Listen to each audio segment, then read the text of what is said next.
everyone, I am Primrosestera and welcome to my marathon submission video for Stardew Valley Community Center Glitchless. This is my official 2022 submission video for any marathon such as HTDQ or anything else.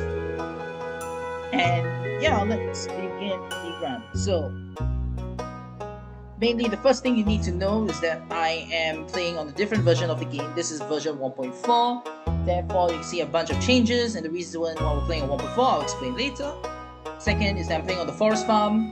We're going to be mainly using the forest farm because we need some items from the run that the forest farm can provide, as well as ease of access. There's not a lot of things blocking us using the forest farm. Third is I'm playing as a female character. There is no gender incentives. If it's a charity, there's no gender incentives, and the reason I'm playing a female character is because the female earns more money at the start of the game, and the more money actually matters, so we'll need the money early on, and therefore I pick a female character. Other than that, donation incentives mainly will include the pet name, because the pet name is very important, not really that important in the Glitchless run. So we can name the pet, the type of the pet, and more importantly, whether we're going to continuously pet the cat, because that's also an incentive that we can do when we ruthlessly pet the cat until it likes us. And it usually will add about 10 to 20 minutes on the estimate, but if we make it work for charity, that's great. Also, others will be naming my character, but I usually would name it Primrose if there's not really much of an incentive there. And the final donation incentives, any, is naming the animals. We'll be naming a lot of animals, namely 2 chickens, 2 ducks, 2 rabbits, and a pig and a cow. So if you guys would love to see your own name in a chicken, a pig, a cow, or anything else, that may be a donation incentive for that. Maybe there's one too many of them, but you know, who the hell knows? It's for charity. Anyways, we're going to start in the run, the submission in 3, 2, 1, go. So, first things first, I'm going to move the television forward and I'm going to pick up these parsnips. So, we can't unfortunately move the bed because this is 1.4, moving the bed happens at 1.5, therefore we can't move the bed. So essentially what we're going to do right now is clear the farm, plant and water the parsnips, and chop enough wood to get around 2 chests worth of wood, so 100. While we're doing that, let's explain what this run is. This is Stardew Valley Glitchless Community Center. Basically, the community center is a dilapidated building in the center of town known as Pelican Town, and basically it used to be the pride of the town, but because of modernization such as televisions and the younger generation preferring to watch set televisions and play video games, the community center is sort of abandoned in a sort of way. And therefore, Lewis kind of laments about it. The mayor, Lewis, who gave us these parsnips lovingly, has kind of lament how it used to be a time pride of the town and it's now run down and all that, and how the evil corporation known as Joja Mart essentially wants to take this as a warehouse.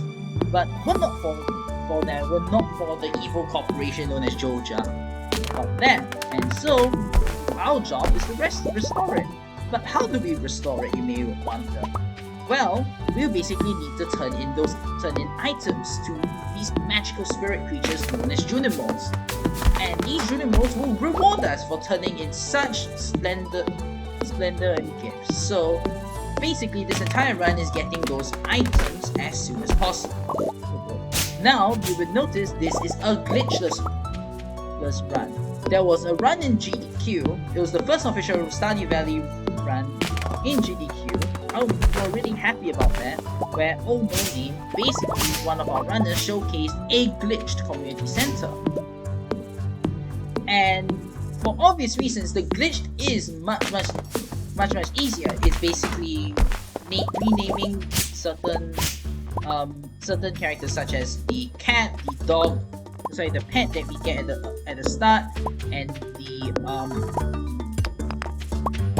the chickens and the character name to a coded thing so that we can basically glitch some of the items into the game. We can't obviously do that because it's a glitch and this is glitchless. So we'll have to do this the hard way. Alright, so we've done all of stuff, cleared up a little bit of the farm, got the wood for the chest, and now we're basically just going to mainly sleep until the 5th of spring. Why is the 5th of spring? Is for 2 reasons. The first is when the parsnips will grow. The parsnips will grow after 4 continuous days of watering. The second reason is because the mines open on the 5th day, and we want to go into the mines to get a few resources. So essentially, and the 3rd day is a rain day, so we can just skip that. Essentially, we will need to go into the mines. So there are 3 reasons why, but I'll explain later when we get there. So again, since basically we're turning in the items the hard way, the rewards that the Junimos will give us kind of matter. So we're just hoping that we get enough, we get the rewards that are going to help us, but they will in certain parts of the run. So we'll keep up with that, especially since I will be telling what we get. So immediately after this, we're not immediately going to go to the mines on the 5th day. We're immediately going to check our fortune. The reason why we're checking our fortunes, we're basically looking for a good luck day, and when we get to good luck day is when we start mining. But if we don't get a good luck day in the 10th of spring, we will have to, well, in normal situations we'll reset, but if this is a marathon setting, we'll kind of need to go immediately. So since we did get it on the 7th day, it's not the most ideal. I usually would reset here, but since it is a marathon submission, I'm not going to reset. I will just carry on. So we're going to go to the mines, but before we go into the mines, we will pick up these parsnips, and we're going to go to the bus stop here. This is where the bus stop is. What we're basically looking for the bus stop is forages. We're going to be looking for specifically a daffodil, a dandelion, and a leek, but we only got the daffodil, so we'll have to remember we only got a daffodil. So unfortunately, since we didn't get the best day to get the items, we will be running maybe a very slight on energy, but we can make it work. So unfortunate. Sometimes we kind of don't want the debris to spawn here, but unfortunately we can't control the luck when it comes to that. So we'll have to hope that a lot of things don't really prevent us from blocking our path too much. But the forest farm has the least amount of chance of getting the blockages, and pretty much we just got a bit unlucky there. So anyway, so basically going through the long path to find forages, and again, this is how important forages are for this run, is because forages allow us to get a little bit more energy in the mines. We didn't get enough forages, so this is a bit unfortunate. This may be a 3-day, but if we manage our energy right, we might not need to waste that much time. So these are the mines. Now, there are 3 reasons why we're basically in the mines.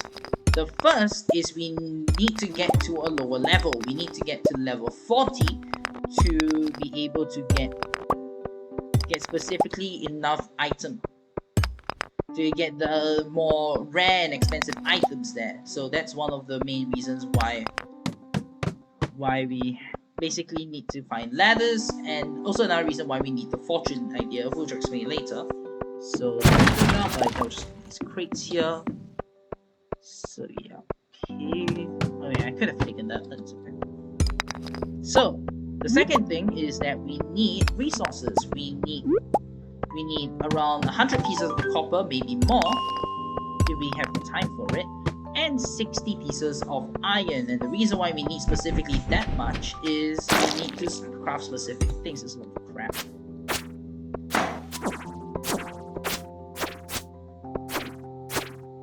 And we need to craft these things as they will help us in the next portion of the run, and in the future parts of the run as well. So that's the second thing that we need is those resources. And iron can only spawn primarily spawns rather at level 40 and above. It's actually better for us to try to get to level 40 as soon as possible.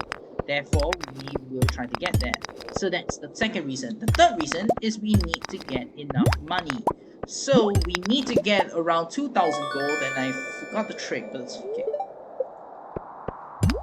We need around 2,400 gold worth of gemstones. And we need it for the next part of the run, so as we can get a little bit more money. So that's basically the three reasons. And to footnote, mining isn't the fastest way to, or rather the most efficient way to get money, but it is the fastest way to get money, and therefore, even though we would love to do something like fishing or whatever to get the money that we need, we're kind of hands are tied in this scenario where we can't really do much since it is a speed run. So we're gonna try to get as much as we can. And if you're mining in these mines are not as efficient, money efficient as if I were to do a skull cavern run or a fishing trip in the rain in spring, because catfish is quite expensive in this game and it is quite more useful. But since again speedrun, you have to do what we have to do. Anyway, the basic general idea of what I'm basically doing is if I can find copper, I'll mine it, but essentially my job is to find the ladder. And ladder spawning in this game is dependent on the way you spawn a ladder. So the main way, there are three ways you can spawn a ladder in this game, or staircase in the game's code, but I call them ladders because they look like ladders, don't they? And the three main ways to spawn the ladders are either killing an enemy, or finding one or natural generation. Basically, the ladder hopefully spawns, and you get that, or you break rocks. And you can see when I break the rocks, I basically get the ladder, as you've seen me demonstrate this a bunch of times. And so basically, breaking rocks is the most efficient way to find the ladder. Well, not the fastest way. It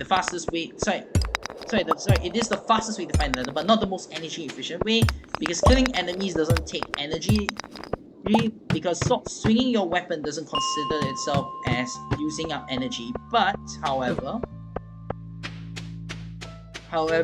mining rocks uses your energy bar, and energy in this game is one of the more important resources that you always consistently have to track. So even though it is less energy efficient, the fastest is still basically just mining rocks, and therefore mining rocks is still the way to go. So again, there's a few exceptions to this rule, but I'll explain them as still, but I think I've demonstrated them. We'll see what happens when we see them again. So we'll delve to our first. We passed this, we got to around 11 floors without the foragers that we need, which is pretty good actually, but not fantastic. But so yeah, so there's certain level layouts that we remember, and level 12 has a free ladder at the end. Basically, they'll always generate a spawn ladder at the end here. Unfortunately, these guys, the times here is slow. They are very annoying. Therefore, we try to avoid them, but sometimes you can't avoid them, like so. So we have to sort of compensate for that. Actually, that helps, but I don't think it. Okay, so there are a few rules to ladder spawnings in this game. Ladders can only spawn in specific terrain, like these dark wooden areas. Dirty areas that here. They can't spawn on the lighter areas, so when we want to kill an enemy, like these blue bugs, because these blue bugs die in one hit, we need to make sure that they can spawn. They basically die on a place where the ladder can actually spawn, and not just on a random spot where the ladder can't spawn. So it's up to how the runner wants to interpret it, but usually I think it's very much more efficient, as you can see here, because one swing of the sword and it basically dies. So just wait for this. Again, these spots right here don't spawn the ladder, so I'm just waiting for the sweet spot, which is where it was. Unfortunately, it did not spawn the ladder, but it's a good demonstration of how much we have to time the attacks and all that. So we just kill these. So these white larvae are also an exception to the break rocks over killing enemies rule. which is the main rule that we have to do for most of our mine runs. So essentially it's just how we want to do the initial mine runs and all that. And again, priority is finding the ladder, but what I'm also trying to do is okay, so what I'm also trying to do is I'm going to break these crates, and these crates allow us to get stuff known as food items known as cave carrots, which in a normal playthrough you would try to keep for something else, but since this is a speed run and we don't really need them for much else, it's actually better for us to do that. So these are rock crabs, another exception to the kill enemies with all else rule. The main reason why we kill these rock crabs isn't, or rather rock mimics as kindy nerdy housewives would say, but the reason why we kill these rock crabs is mainly because they have a chance of spawning crab. Amazing, isn't it? That even the crabs themselves have a chance to spawn crab. I will interrupt because this is another before about the rock crab thing, because floor 19 is a very long floor. Wow, this is really good luck. I like that. So floor 19 is a very large spiral floor, and if we're really unlucky, we would have to do it. We would get the ladder on a very late floor, and this is one of those cases where the game is very kind to us and gave us a ladder at the start, which is really good. But anyways, back to the rock crab thing. There's a small chance of getting this crab. It's a 15% chance if I remember, and crab is used for one of the bundles. It's much easier to get the crab then than it is to get the crab much later. So for obvious reasons, we will want to kill the crabs for the small chance of getting the crab. So yeah, and apologies if I do sort of curse during my explanation. I'm trying to work on that. This is an infested floor. These are really bad for us. Basically, we basically have to kill every single enemy in the floor in order to progress. And unfortunately, this is the only way we can get out of the floor unless there's a very, very small chance of the ladder spawning. It's still very small. We're not gonna try to base on that. And especially these enemies known as the Duggies, which looks like really, really weird diglets. They are very annoying to kill because you don't know when they spawn. And basically, gonna be using most of my time trying to kill them because their spawns are very, very awkward, and usually that is a really bad thing. So I think actually we got a lot of cherry bombs here. Now, usually I wouldn't say cherry bombs, but this is one of those cases where cherry bombs are actually better in this position, since I am doing quite well with boss slime. This is a good one. This is I would say one of the high-end infested floors where there's a boss slime. These are boss slimes. They're basically slimes that are stronger. So, for obvious reasons, they drop pretty good loot, but the problem is that the loot is sort of randomized. Oh, that's a mating slime. A mating slime is when, that's a lot of really interesting mechanics we're getting in this run. Nice. But yeah, a mating slime is when a slime decides, hey, you want to make children, and they merge and they form babies. So if you want to say how a baby slime is made, you've got your answer. When they really like each other, they decide to merge with each other, and that's how you get a little baby slime, which somehow manages to get the fighting styles of the two parents. So this is not good, and we definitely need to, unfortunately, subdue them. There we go. I can't use the K word here. I don't want to get demonetized. So I essentially, okay, great. I have an explanation. So I know the ladder spawned over there, but this is another one of these exception rules because we do want to get these crates up there. These crates have a chance of spawning a better weapon, which we got, thankfully, known as the club. Now, we'll explain why when we get to the next area, because I do need to make sure I can get out. Go, we are out. So, clubs. Let's talk about clubs.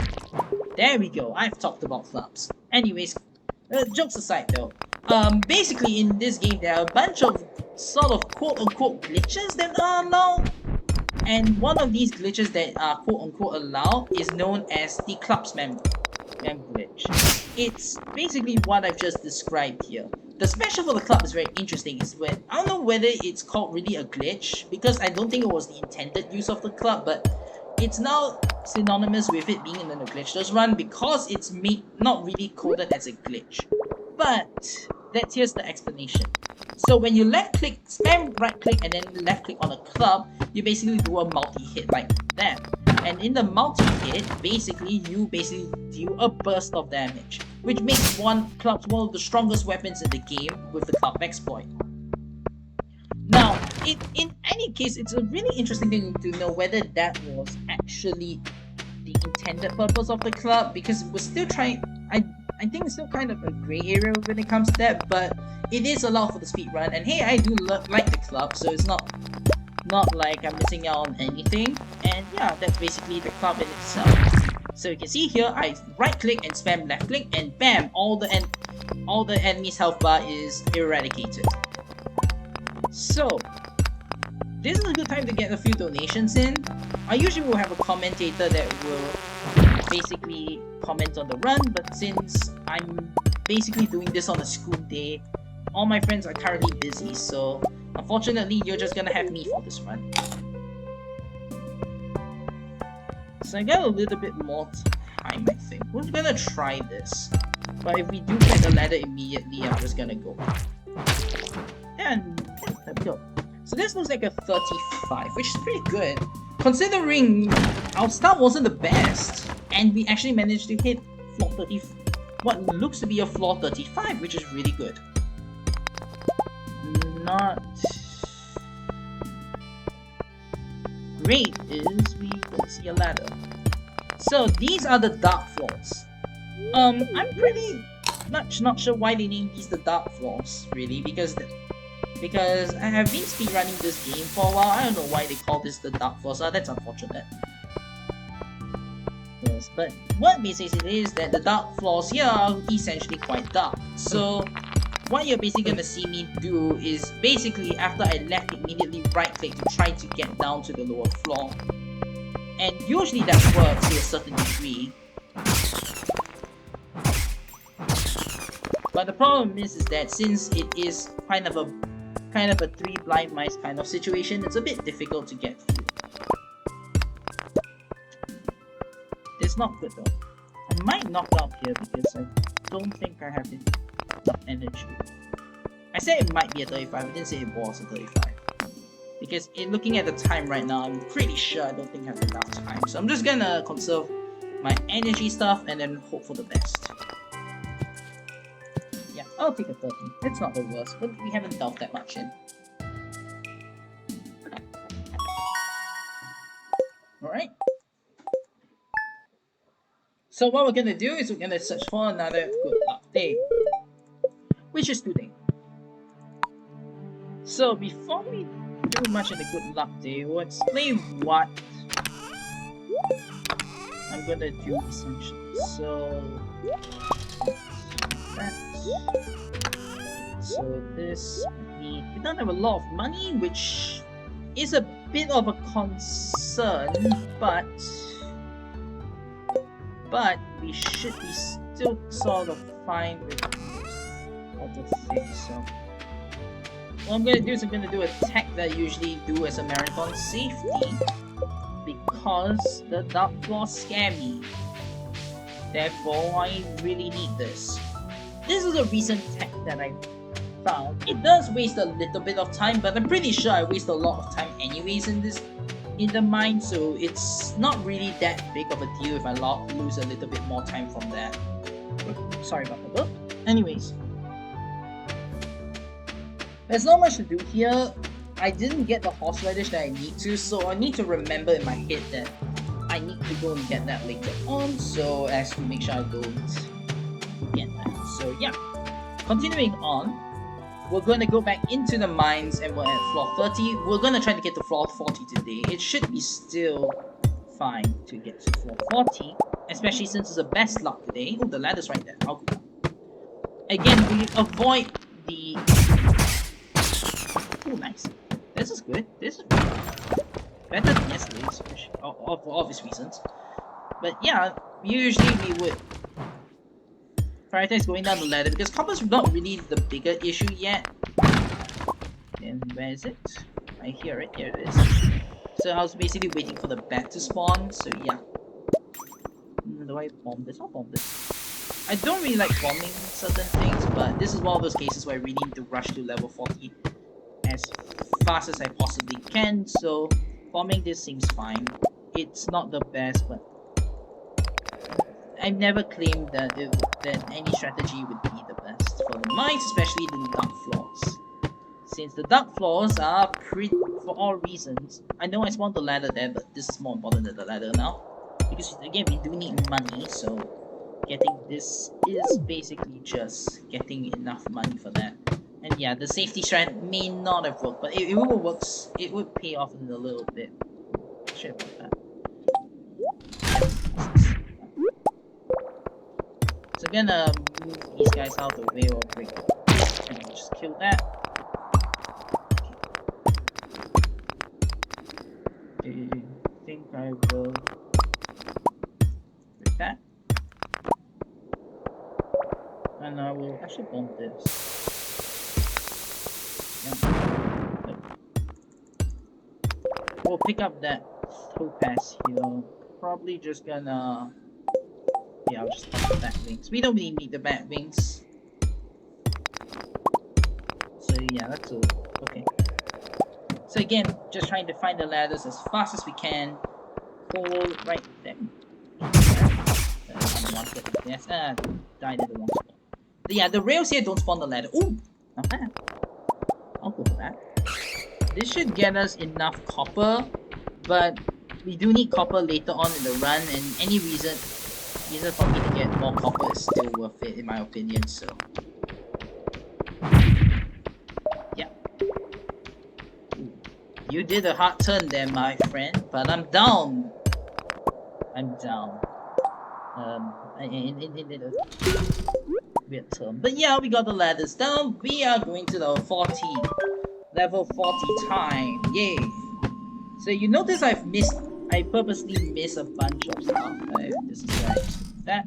And the reason why oh, that's actually pretty good. Give me a moment. So the reason why I missed a couple of stuff is on purpose, by the way, is because those items aren't really important for the run. So the chest there, we don't need them. Well, we actually need that chest, but we don't need it right away. We need it much later. So this is actually better for us. And I should actually be killing these guys. But these are dust sprites. Oh, I mean these were dust sprites, and they drop coal. We need coal to smelt stuff. If you've played Minecraft before, Stardew Valley follows the same concept. We need coal to smelt stuff.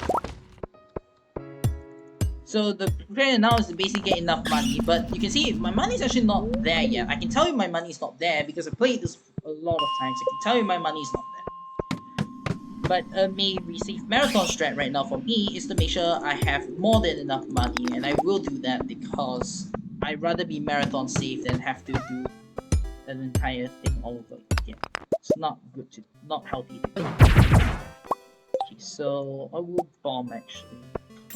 This is a pretty good bomb system.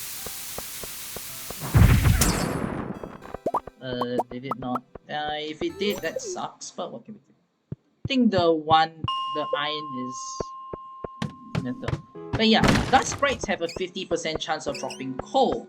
And again, we need as much coal as we get, so definitely very welcome for us to kill these like dust sprites. I should have said that. My bad. These black creatures. Anyways, moving on. We're gonna be continuing breaking the iron ore that we find here. And that's unfortunate. But it's a lot of dust sprites. Holy hell, it's a lot of dust sprites. Sorry, holy heck, there's a lot of dust sprites.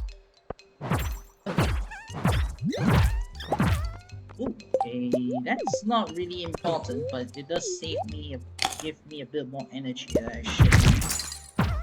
That's a lot of dust sprites. That's a lot of ore opportunities that I probably got. That's really good for us, actually. That helps us save a lot of time with this. And bats. So the bats here, they are much easier to kill with the club. if I timed it right, and I usually don't, they usually would die in one combo, but a bit off when it comes to some of the combos that I do, so it's not the worst thing. Continuing on with the train, again, we're basically breaking these crates as well, because these crates have a chance of getting stuff like this, golden geodes, that basically have a lot of money in them. And we do, again, money is very tight in this run, and we need to make sure we reach our money goals by the end of the run. So yeah, could have traded in for the quads, but the geode's actually more expensive than the quad, so it's worth it. So yeah, I memorized all the prices of this game, so I should in theory know what each item is worth in the long run, and that's mainly what I'm banking on most of the time when it comes to these runs. When it comes to the mine runs, is how much I can remember the prices. Yeah. Oh, I suppose yeah, I might get that. So usually I won't try to progress through the run, and the reason why is because we'll have better opportunities to do that later on. We do need some stuff in the deeper parts of the mine though, and therefore still progressing is sort of welcome, but it's not a necessity to progress through the mines, even though it's required at this moment, because there will be much better opportunities to do so.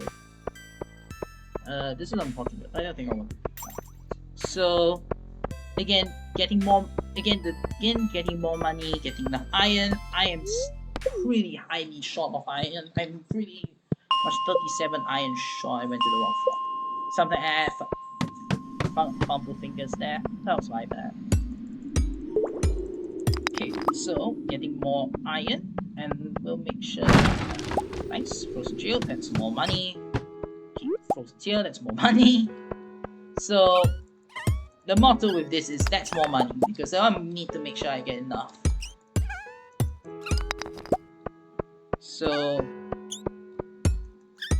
aquamarines are worth 180 gold. We do need also one of them for a bundle. Therefore that uses up pretty good. 34 still not enough though. Gonna try to avoid these guys. And another part of the skill in this game is trying to take fights that you necessarily need to take. Basically, again, you don't have to fight everything in the mines, though they do give some pretty good rewards in the oh, what the? That's interesting. I kind of need to avoid it though, because I don't need it. But interesting nonetheless.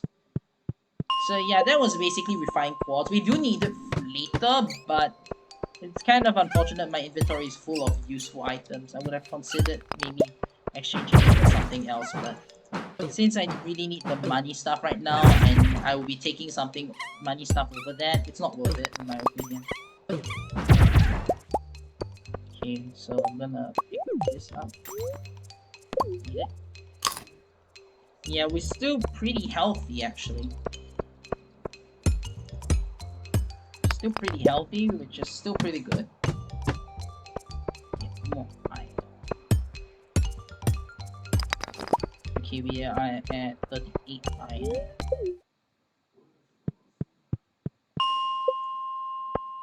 Turn on. And down and up.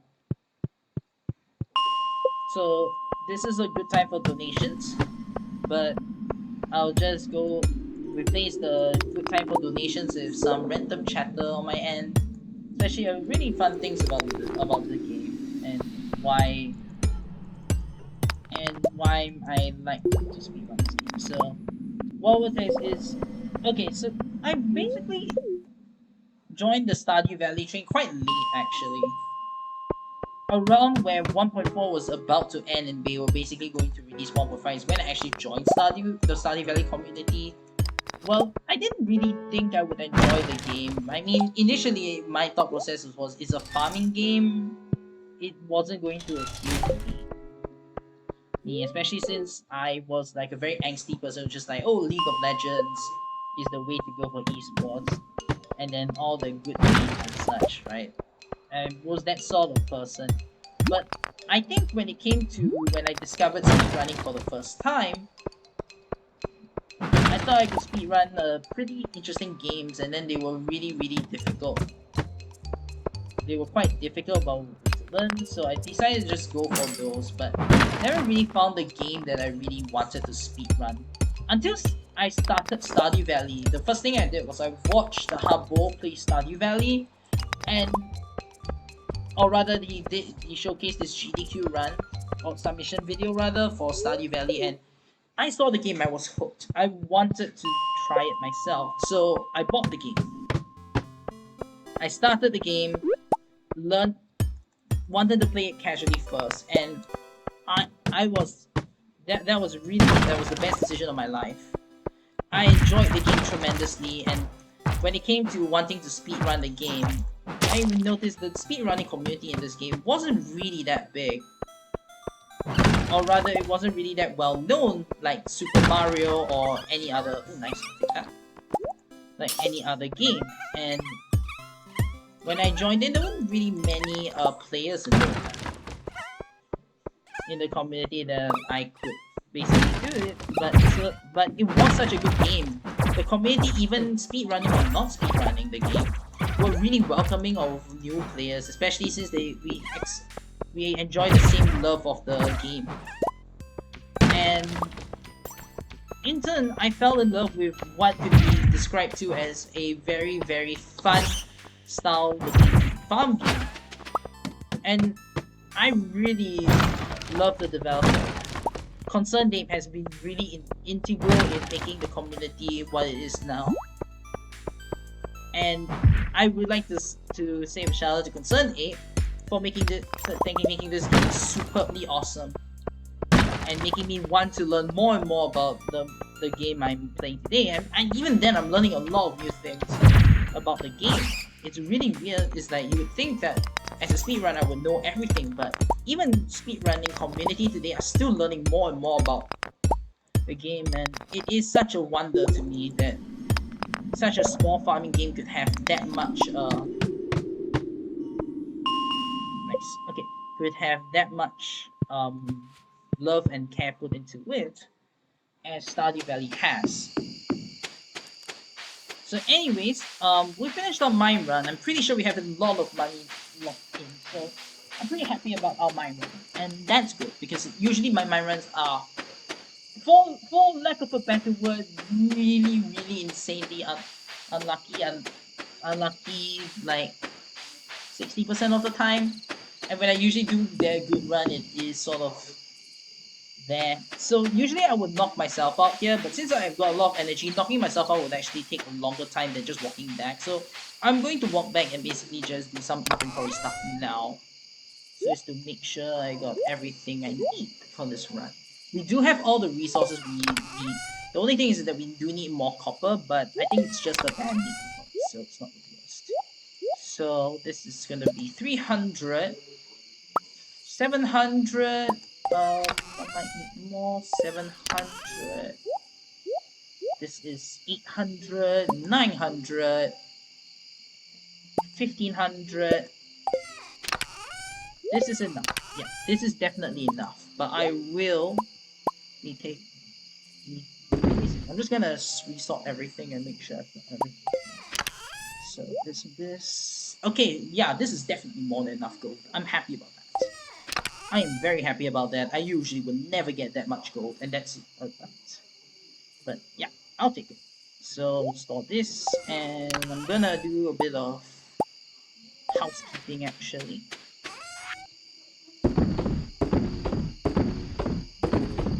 I'm gonna be doing a little bit of housekeeping while I have the energy and the base amount of time. I usually do this at the next day, but the great thing about Stardew Valley speedruns, or any speedrun in the category, is the ability to adapt.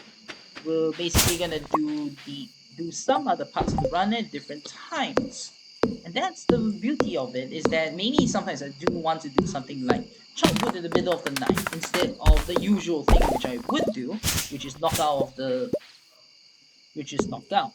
And yeah, then we'll do that. So clear out this area. I'm squinting a little bit just to make sure I've got enough time for the area right here. So I'm also gonna clear off a little bit more, so I have a little bit more time. Maybe I don't have enough. Actually, I don't have enough energy. Fortunate. That's fine though. I'll just chop this tree later on. So that. Do I have enough energy for this? Yeah. Okay, I'll do. Okay. So yeah, so just about how much adaptation I have to do in this run. I'll take this, take that, take this, just resort, there we go. Just resort everything to, got it. Alrighty, so I'm gonna, I might actually do it now. Okay. And then, okay. Okay. We should have enough money, as you can see. Wow, we've got a lot more money than I thought. Haha! Amazing. So, continuing on, we're gonna sleep until around the third. Actually, we're not gonna sleep around. We're gonna be sleeping until spring the 13th. And spring the 13th is where we're going to start the next part of our run. So I've talked about the basically some of the things that can happen in Stardew Valley. But one of the things we're basically gonna do is we're gonna need to buy strawberries, as I've said before. And strawberries are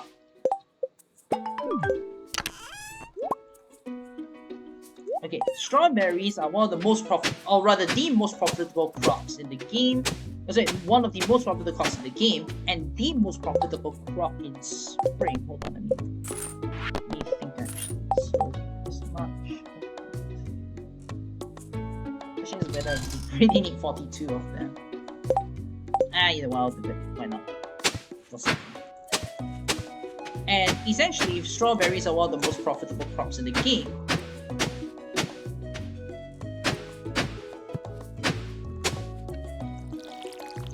And the most profitable in spring. The only caveat is that strawberries you can only get them in spring, and only during an event called the Egg Festival, which is where we're going to go next. 1, 2, 3, 4, 5, 6.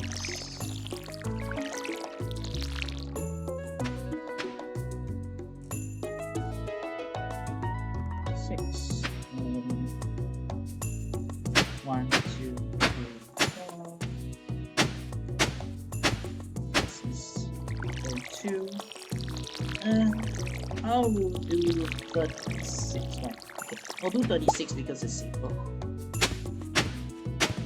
We don't want to spend too much time in watering strawberries, so 36 is a good number to hit. So this way right here, and then let's move on to the next one. We still got a little bit more time before Egg Festival, but because we didn't get the things that we need, we're going to get the things that we need now. I'm going to be smelting a lot of stuff right now. Actually, I'll do this. Okay. So what I'm basically going to do right now is I'm going to go to the left side. This is where most of the forages that we store because of the forest farm are going to be stored. So we're going to go to the left side. We're hoping to find, there we go. We found. Yes. Okay, so we get this, get rid of this. Yes. We're mainly looking for this, but we're going to pick out other stuff if we can find it. Please, thank you. Great. So yeah, Egg Festival has started. We're gonna go there soon, but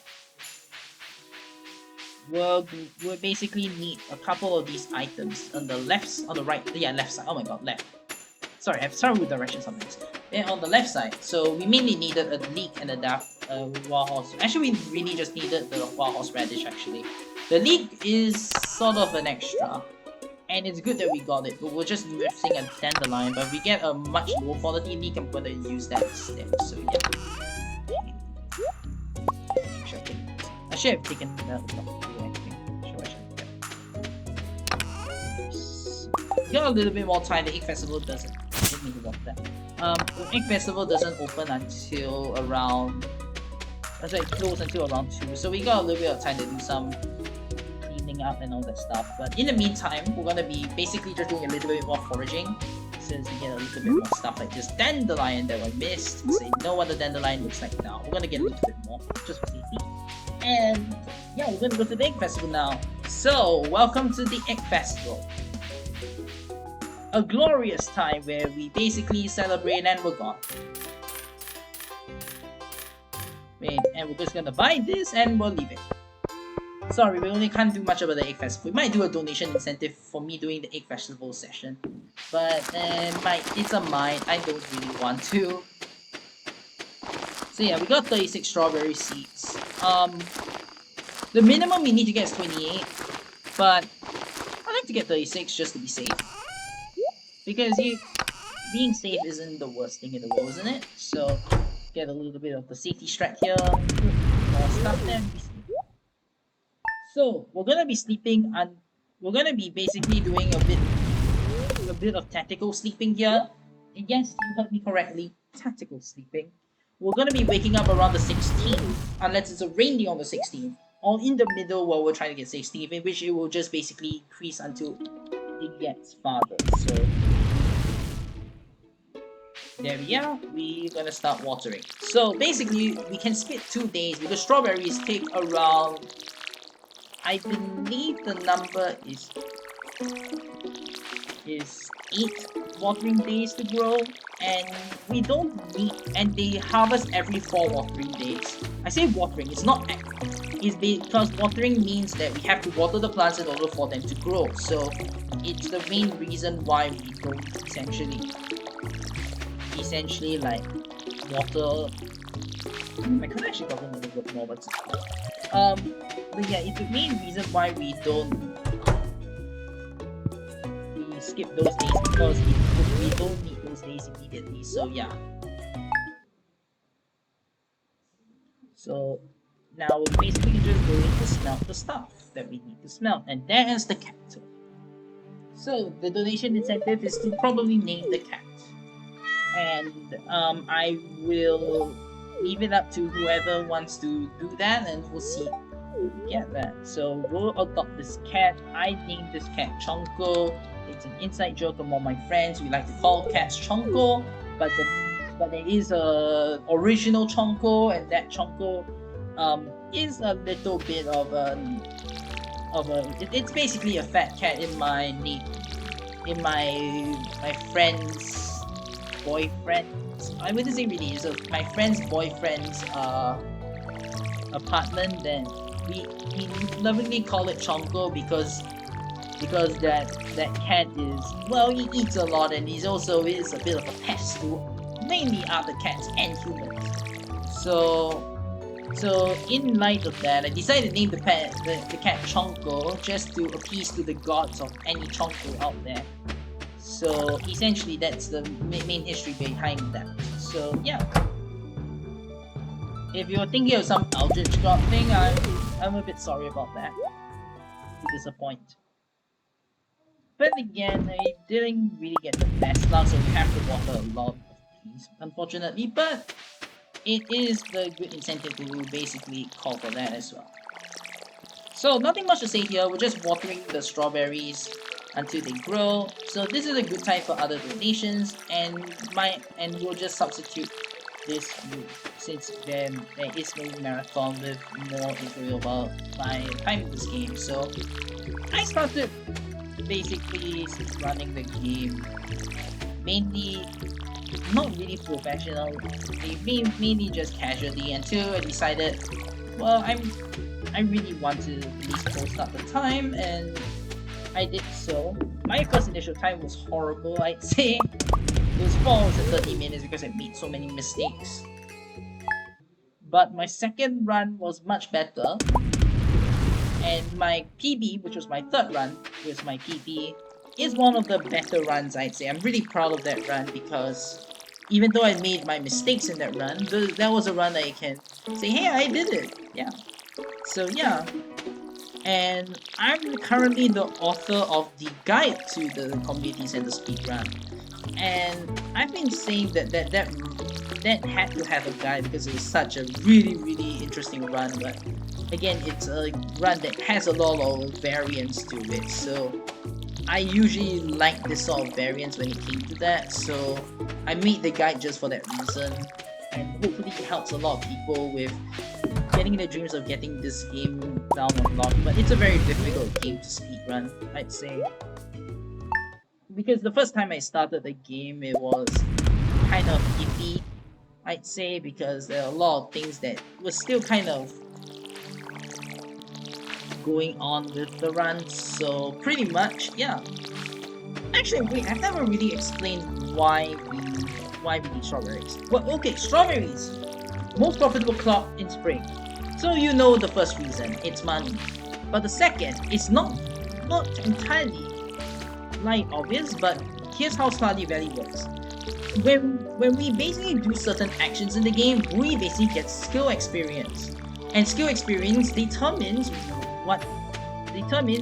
basically a couple of things. Basically, a higher skill allows us to basically use less energy when we do menial energy related tasks such as watering plants or mining rocks, and basically a higher value of that is better for us. And so that's the first part. But the second part is the most important part that we usually will try to manage, is we get skills and recipes. Basically, we get skills in the get buffs in the game that help us in the long run. But the main problem is we unlock recipes, and we need these recipes, or rather some of these recipes, for this run. So one of the recipes that we need to get is the sprinkler recipe, and sprinklers are basically one of the strongest items in the game. Basically, the goal of any Stardew Valley speed run, or even any Stardew Valley run, is to basically do nothing. Now you may be wondering, do nothing? What do you mean? That means we don't have to do anything. Basically, we just automate everything. So think of it as, when I store all my stuff that I need for now, think of it as we basically want to sleep at our house and wait for everything to just, well, happen. That's basically the goal of Stardew Valley in some form or fashion. And the many things that we need to manage is basically how to not water our plants every day. And the way to do that is through sprinklers, and sprinklers are one of the strongest items in the game for that reason. Now there are 3 different types of sprinklers. We're mainly only going to be using 2 different types of sprinklers, which are the basic ones and the iridium ones. The basic ones basically go in an up, down, left, right formation, and that's also the reason why I arranged the farm in a very weird pattern to most people. And this is to compensate for the fact that we're using basic sprinklers. Now the second one, we're going to be quality sprinklers, and it's going to cover an 8 radius. So think of it as an oval. Oh my god, a circle. Oh my gosh, a circle around it like so, and that's basically for our quality sprinklers. As I harvest these things, the way that we're going to get the sprinkler recipe is by basically harvesting plants to get farming XP. But it's not just about harvesting plants for the XP, unfortunately.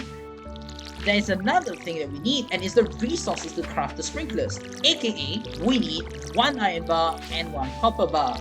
Therefore, we obtained 12 copper bars and 12 iron bars because we need 12 sprinklers for now.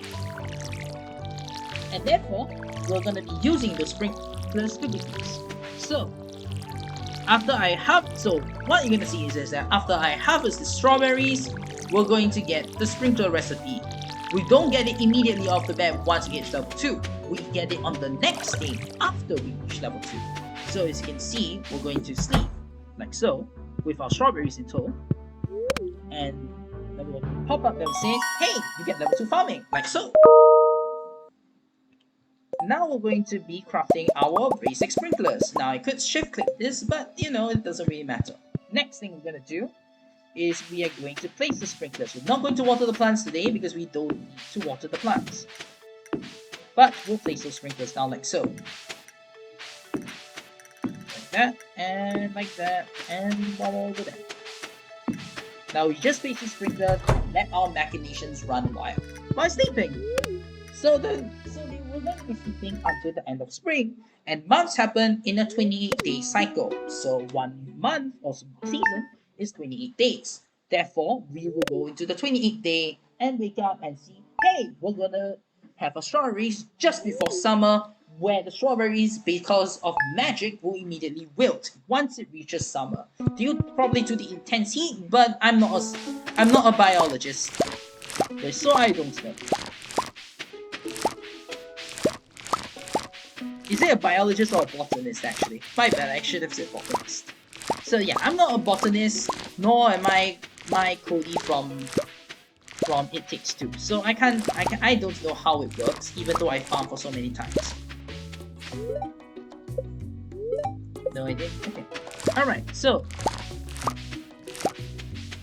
after all this, we're going to take a rest. We've got a lot of strawberries. Even if we did miss one in the watering process, it makes up for it later.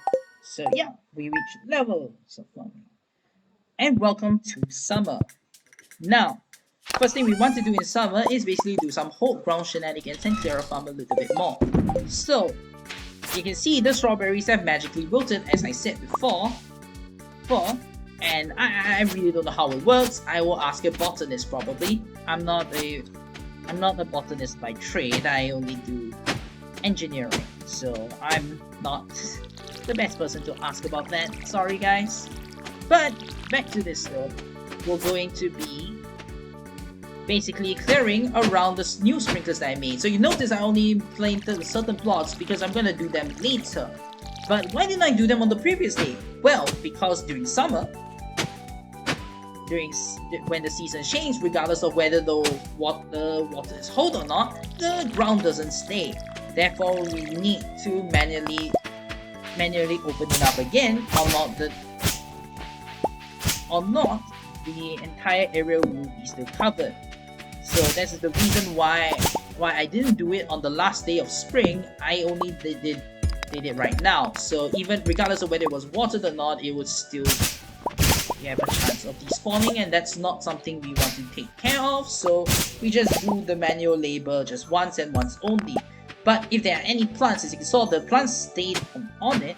Therefore, the plants actually will sort of be left there, and will make the ground pretty much hold primarily. So it allows us to basically not have to water those sites. We're going to be abusing this trick for the next couple of times, but we're not going to be abusing it that much in the later part of the run, since we don't really need to do much anyway. So yeah. So what I'm basically doing is I'm going to be placing the spots for my quality sprinklers. As I said before, quality sprinklers are going to be the next thing we're going to be making, and that requires a little bit more materials. So what you see me do is prepping the spot for the quality sprinklers. Now as you can tell, I'm going to be obtaining or making 8 plots of quality sprinklers, and the keyword is obtaining, not actually crafting. We'll explain the obtaining part later. We're gonna clear up a little bit more space just for safety, because this part of the 100-acre woods here can in fact, if it's a bit too close, ruin our farm in a lot of ways, and that also includes breaking sprinklers. So sprinklers can actually be broken in this game through that method. Now that's very not nice, and we would not want that, so we definitely do want to just do that. So yeah, we're gonna be bringing all these strawberries and this morel, and we're gonna go to the right. We're going to be also checking if there's any forages, and I do see a sweet pea and a grape, which is really good luck. This is really insane luck for the forages. Yeah, because we don't usually get that. And we're going to finally get to the community center, guys. This is the community center. It's dilapidated, it's old, it's not nice right now. And who's gonna restore it? We are, that is. But before we can think about restoring it, let's look at the rat problem that's inside. Because we did see some weird rats inside that look like green apple looking things or something. I don't know. Maybe it's a yellow thing. I don't know whether that's a rat. But yeah, those were the Junimos that I've been talking about. But if you're wondering, hey, what aren't you gonna turn in anything? Oh, we can't. Oh, there's a problem with that. You see, we actually can't turn in any bundles yet, and that's because it's in spiritual language. And at the same time, actually, this is what I'm doing here. I'm basically going to this our lovely farm thing named Pierre. I'm basically going to be selling all the strawberries and a little bit more stuff you can see here. We're going to be buying 25 melon seeds, a tomato seed, a 65 634 blueberry seeds, a single pepper seed, and a whole lot of wheat seeds, 64 to be exact. And yeah. So you notice I spent a little bit more on it, that's intended. So yeah. We'll also be getting the backpack upgrade. That'll give us a little bit more storage. And storage is very important in this next part of the run, which is another mining run. But as I said before, hey, we can't turn in the bundles yet. Why? Why can't we turn in the bundles yet? And that the reason is because it's in spiritual language, which it's basically the language of the Junipers. But unfortunately, we can't comprehend the language of the Junipers. We'll have to do something later that will basically help us comprehend the language of the Junimals. That we'll say later. Because right now, we're going to be doing some impact blueberry farming. So, I bought some blueberries. And I also bought some melons. The big question is, why are we buying blueberries and melons? Well, I tell you why. Because we need money.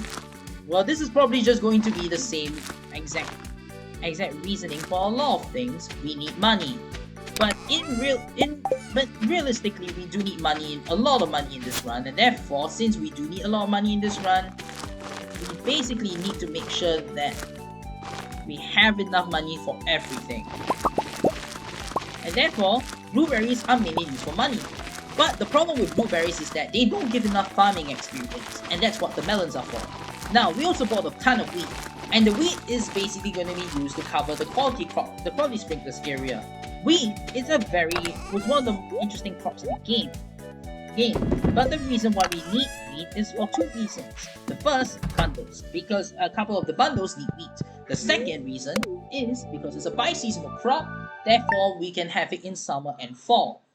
And they take 4 days to grow, and you're wondering, wait, why aren't we watering them? And the reason is because we don't need to. They need 4 days watering days to grow, and summer has one of the largest times that it is able to water. So what we're essentially doing is we're waiting for specifically rain days to happen. We're waiting for 4 rain days. But since 2 of the days in summer are guaranteed rain days, essentially summer 13th and summer 26th, so that's the first rain day, we don't need to wait for that rain day and just don't count those rain days. So essentially we need 2 unscripted rain days, and 6 of summer was the unscripted rain day, thankfully. So that is the first out of the 2 that we need. Once we reach the 4 rain days, overall the wheat will have fully grown. We can harvest it on the next season, not even on this season, next season. As I said before, any crops that are left onto the plot will not despawn in the long run. Therefore, by not harvesting the wheat on that day, we'll basically keep the plot and we don't have to do any more stuff. So this is really good for us. So, now the 14th of summer, and one the blueberries have grown, and a spicy pepper on the side. Yeah! So we're going to be grabbing these blueberries and the melons. I'm going to store this. The reason why I'm storing this is because we need it for later. And also, yeah, the tomato and the hot pepper are for bundles. So if you're wondering why we need the tomato and the hot pepper, they are for bundles later on. So yeah, pretty much that. So next thing we're going to do is do the usual, plant the melon seeds and all that stuff. Now I'm going to be grabbing more blueberries, even more than before. It's a whole load of blueberries, yeah! And while we're gonna do the blueberries, if you think we're going to sell them, you're right, we're going to sell every single item that we get. Don't worry, we can get the tomato and the melons later for the bundle, but essentially we need to do that for later. I'm gonna grab this, so I'm gonna grab the food item, the forages that I got. These are gonna be used for food. But the main thing I'm really just looking for is 65, 65, 40, okay. So, I basically have to do a little bit of impact math right now, because I need to make sure this next part is going to be more important than ever, as we're going to sleep. Sorry. So, we're gonna go to the mines again, and you know what happens when we go to the mines again? And after we get that large bucks of money, we're gonna go to the mines again, and the first thing we want to do each day is check the fortune! It's a good luck day today, so let's go out. And well, that's our third rain day, or rather the second that we require. Therefore, we are going to be great about it. Now, I'm going to pause the run for a bit because I need to give a very important message. And this is not a joke. This is a seizure warning. If you are prone to any flashing lights, look away. Starting now. And if you're wondering, was I joking? No. But essentially what I just did was spam open my mail. And the reason why we spam open our mail is because we need to get a bunch of stuff that we need through the mail. Mail. But the immediate thing we need to get through the mail is the money that our parents lovingly gave us. Thanks, Mom. Sorry. Thanks, Dad, rather. Because the father gives it to the daughter in this game. But thanks, Dad, for the free money. The second thing is that we need to unlock the Adventurers Guild. And the Adventurers Guild is where we're going to get one of the strongest mining tools in the game. Now, I've said this before, this game is played on 1.4, and we're going to find out the reason why. But first, we're going to unlock the Adventurers Guild. To unlock the Adventurers Guild, we need to kill 10 green slimes. The color matters, unfortunately. So, as you can see here, wow, that's a lot of green slimes. That's not bad. Okay, so that's another green slime now. So we've got, if you can see, the initiation quest, which is the quest we need 6 out of 10 green slimes. And that's a 7th green slime. Wow, that's not really good. Not really that bad. There's a crab. I actually want to kill that. No, I did not get a crab. Unfortunately. I don't believe I got a crab earlier on, so I'm pretty sure I don't need it now. So I'm gonna go down. Hopefully we can get more opportunities to get the rock crab that we need. Or, if we're lucky, get another slime. So we need 2 more slimes actually. I believe we need 2 more slimes. We're gonna also need a lot of food as well. The reason why I also took a lot of food is because we need a little bit more food for this next part. Now, if you're wondering, oh yeah, that's because we need energy, right? Actually, we don't need energy anymore. The mining tool that we're gonna get... Oh, that's actually important. So this is cherry bombable, and I will do it. I will do that. I'll take this, why not? And yeah, we'll just go down. And then we can do this. Did they drop the crap? No, we didn't. This is boss line. Yeah, but looking at the floor that we responded, it's not good. So yeah, we got the floor that we needed. Great. So what we're gonna do before we do anything else, I'm gonna continue to progress, but can't go to the Adventurers Guild right now because the Adventurers Guild only opens at 2 PM, and that's because the people running the Adventurers Guild are old men. Please give them some time to like warm up, you know. I'd say let them warm up a little bit, go by the fire. They'll open the store eventually. They're still very, very crucial to the community, I'd say. Yeah, they spawn. Oh no, I need to quickly go down right now. So similarly, going down is still more important than mining resources until we get to level 80. But we're mainly not gonna be using it in this way because this way is slower. But since we might as well use the time right now, so it's not like anything is that bad. So yeah. And oh yeah, apologies if you're gonna hear some beepings. Those are just my Telegram. I should have muted it, but I had forgotten. So I apologize again for that. Especially since I'm in a focus mode in this run. So yeah. Continuing on. Again, it's the same usual thing I would do, but now it's a focus on killing enemies since I've got a really strong weapon.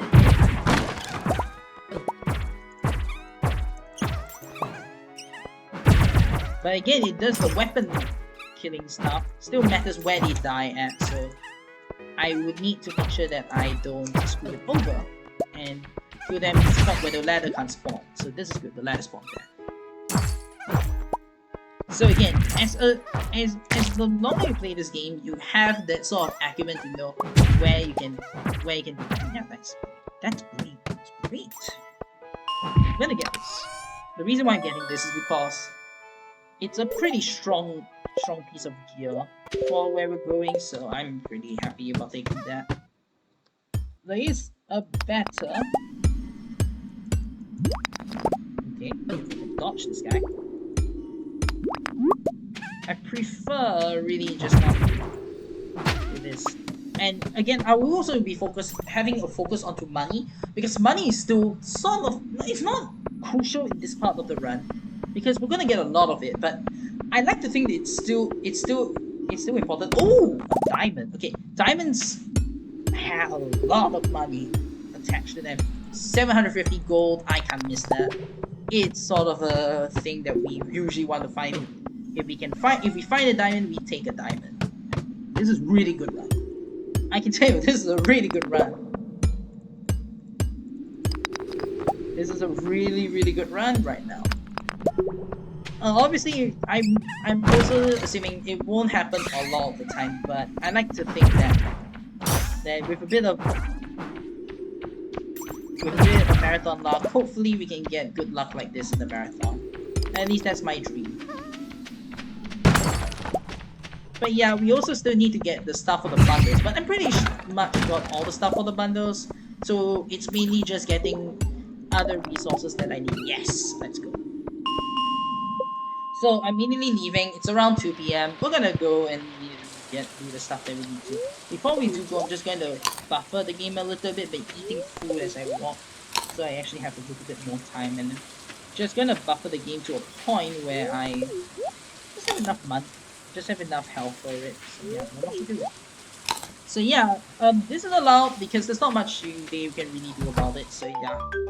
So first thing I'm going to do is I'm going to sell everything that can be sold, which is the rubber boots, the bat wing, and the slime. I wish I could sell my weapon, but weapon's still kind of useful. We're going to buy a lot of explosive ammo. So, this is explosive ammo. I've told people this is the most OP mining tool in the game in 1.4.0. Why is it not in later versions? That's when the explosive shot got nerfed. How did it get nerfed? Well, it got nerfed by the price being increased to 250 per shot. So you can see it's 100 per shot, but if it was not 1.4, it wouldn't be 100 per shot. It would be 250 per shot. And not only that, but you only can get it when you reach level 2.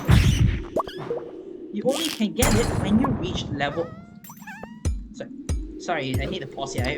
My train of thought lost. You can only get it when you reach level 8 combat. We don't have time for that. Therefore, down patching is definitely faster than, well, getting combat level 8. So, for obvious reasons, that's why we down patch the game to level to there is for that very reason. Okay, I'm gonna mine this. But even with this OP mining tool, it still has its limitations. First, the way to shoot the slingshot is very weird. As you can see, I'm doing a pullback, and it is kind of weird when we have to do the wind up pullback and all that stuff.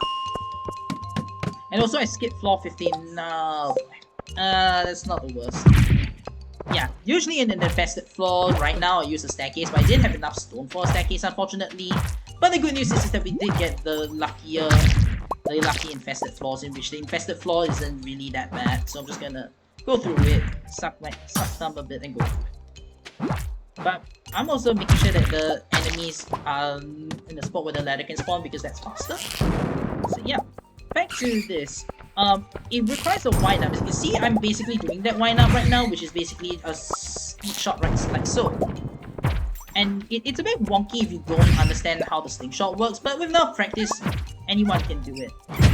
Especially when you can see me do it. Oh my god, there's a lot of enemies. Kinda want to gather them up actually. Yeah, I can gather them up. Nice. Yeah, Especially when I have the club, it's much easier for me to do that. But unfortunately, none of them dropped the ladder, which is unfortunate. Looking a bit dangerous. I'll eat a little bit. It's not the best. How would it? Okay, so move on to the back end. This and I really it's unfortunate. I will try. I basically can use this to quickly get down to the lower levels, but it's still really RNG dependent because a lot of the things right now are based on that. So I'm just gonna. The basic hope is that I manage to get to the lower levels by today, and then I can spend all the time on the next day trying to find the resources that we need later on. So for obvious reasons, it's still kind of important for us to. I'm just gonna kill this bat because it's bad. Chances are it did spawn a level. Just gonna mine this. And it dropped a lot. Nice. So yeah. But at the end of the day, if I don't get it, it's a bit sad, but it's not the worst. But essentially, how the explosive shot works is that it needs to impact on a surface, like so, or I want to safety, or it impacts an enemy, and it basically does that. So it's either all of these situations, and essentially the way to aim it's a bit weird. It's basically a pullback, but it's not just a pullback because where it lands is kind of wonky. You usually want to aim higher than you usually would aim. I just want to check how many bat wings I have. Might want to use bat wings for the thing.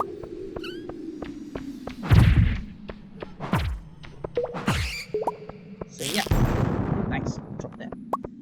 So yeah, that's pretty much how it works. But it does allow us to get to the levels faster, even with those limitations. So we're not really arguing about that, especially since speed tag is more important than anything else. Yeah. So this is the bowl levels. I have no idea why it's called the bowl levels. I've been playing speedrunning this game for a while. I still have no idea why it's called the bowl levels. I mean, the duck levels were one thing, but the dome levels are another.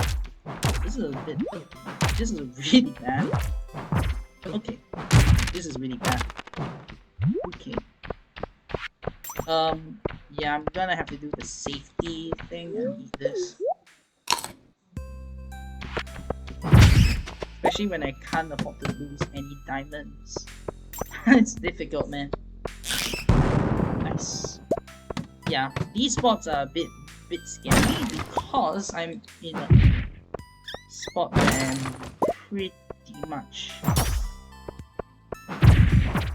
locked in, as if you can tell.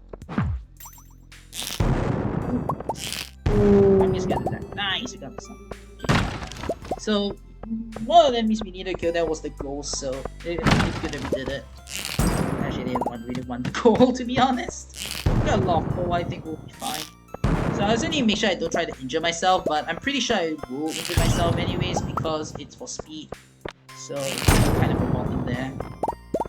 It's a bit awkward. But yeah, this positioning there was a really awkward. I'm just gonna move up. Hopefully, yeah, there we go. Let's hope this guy doesn't try to attack me. And he was nice this time, but those skeletons cannot be nice to me sometimes, and I don't like that. There. Okay. So basically, they basically throw a bone at you. Maybe they have a bone to pick. I don't know. I mean, they had to pick the bone, right? You gotta think about that. Okay, so yeah, this could be a good run, but we'll see. It's a bit awkward because we didn't get all the stuff that we need, but with explosive shot, it makes everything much better. So I can't disagree. It could be a good run. Nice. Okay, last floor to go. There we go. Haha. Easy run. We're missing one bat wing, which is not great, but it does mean we have to kill the big enemies. I should have sold that actually. I made a mistake, but it's fine. Alright, so we're gonna be farming gold now. We're a bit late, I think around 4 hours, but if we get enough gold, I think we can call that one a little bit of a hiccup. But we're also looking for fire quartz, so if we can't get that, okay. Okay. This guy is very dangerous. It's called Shadow Group. These guys are very dangerous. I need to kite this guy pretty much until I get my thing back. And basically, if I get hit by him, it really will hurt. As you can see. Okay, got him. Alright, great. I don't want this. I might have to pop the cave carrot if I'm looking bad right now, and it does look bad for me, but if I play it safe, ooh, there we go. And come on, take these emeralds. That's actually kind of worth it. They can take that over time. I'll take that over. Sorry, the slime rather. So we're just trying to avoid enemies right now. Okay. I don't know whether this will hit. Hit. Okay, so we try to evade as many enemies right now. If there are too many enemies and I'm not confident that I will be able to, I'll just skip. Yeah, that's not good.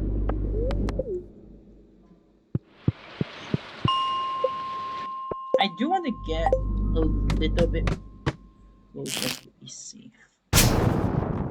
Okay. This is a bit weird. Not weird anymore, but that was a bit dangerous. I shouldn't have gone for that. But I was confident I could hit that. It's just looking at my health right now. It's very dangerous for me.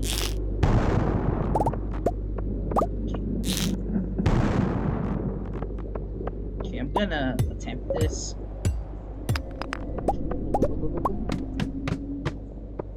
Okay, this is a dangerous bow.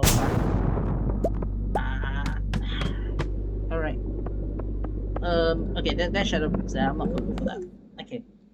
Did I get? Yes, I got a little bit enough gold for the day, but still need a lot more. But the reason why I said it like that is because it's better if I do get that amount of. Oh my gosh. Wait, I can't pass that up. Don't, please.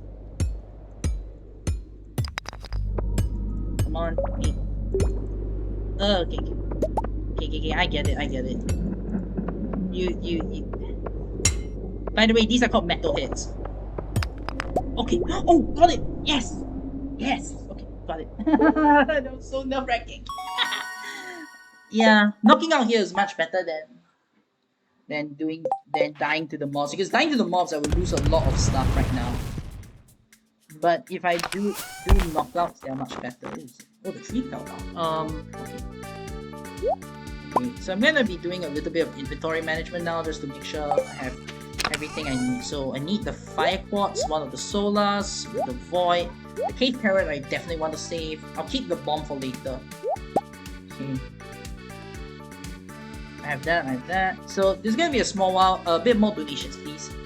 Well, I have to do a lot of mental thinking.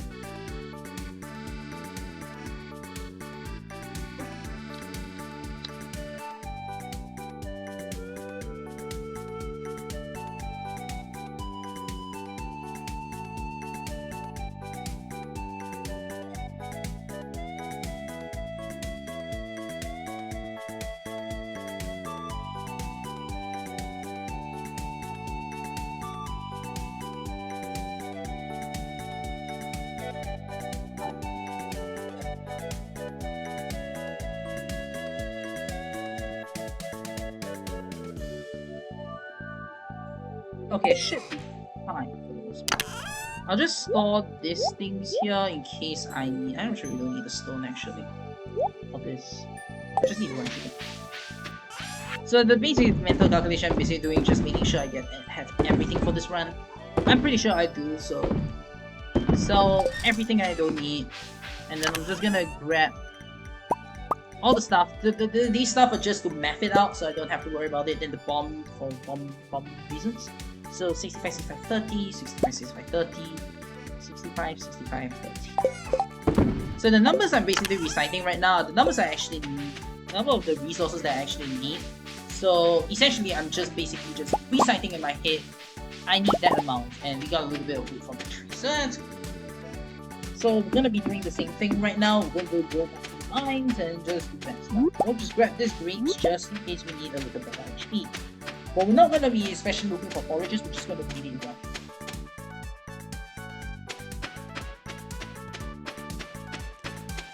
The good news is we got most of the things that we need for this run. So that's really good for us. So yeah.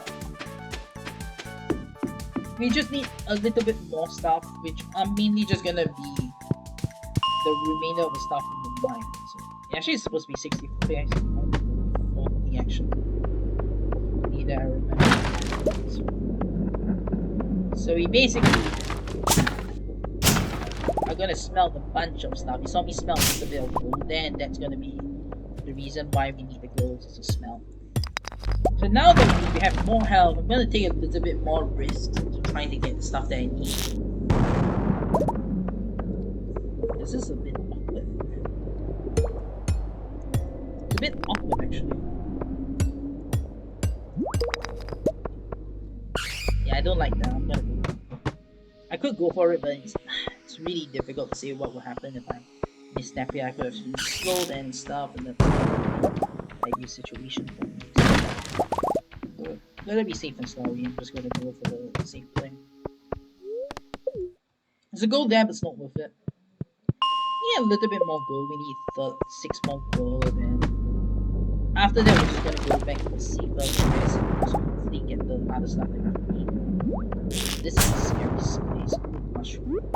Yeah, I discarded the mushroom earlier on because that mushroom wasn't really that rare, but the other mushroom, the purple mushroom, that is the one that's more rare, and I will obviously pick that up. I'm not. This is a very interesting level. I've never really seen those things before. Where there's nothing. When usually there's nothing, it's really, really bad sometimes. Because nothing that means that there's nothing to do. Nothing happening right now, so yeah. Yeah, the radius should be a bit big enough to reach there. I'm not gonna pick the iron blocks right now. Sort of gold inside, I might go. Actually, I don't really have enough. What am I staying there for? Yes, mushroom, I guess, but that's not really something I go for right now. I'm just gonna finish off the mining run. So I'm gonna go to level 10 and level to find some more copper than I need. So by using the explosive shot to mine, we've got a lot of them. We're gonna be using that to mine because it's faster.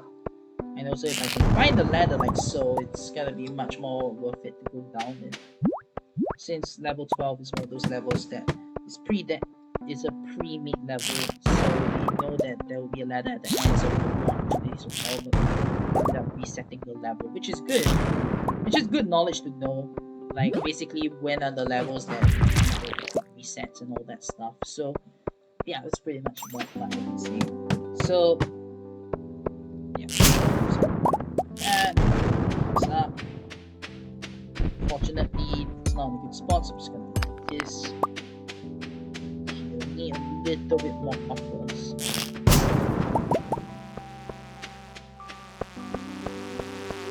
But I'm gonna just go towards the iron levels because if I can get copper at the iron level, I can save something there.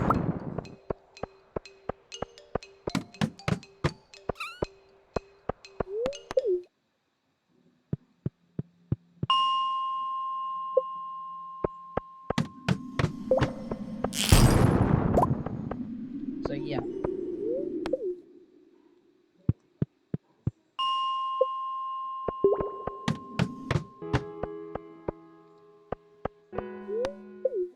So this would be a good time for some more donations, but I would like to say the history of community center glitches actually. It's very interesting to know actually. So community center glitchless is one of the runs that was created quite a while ago actually.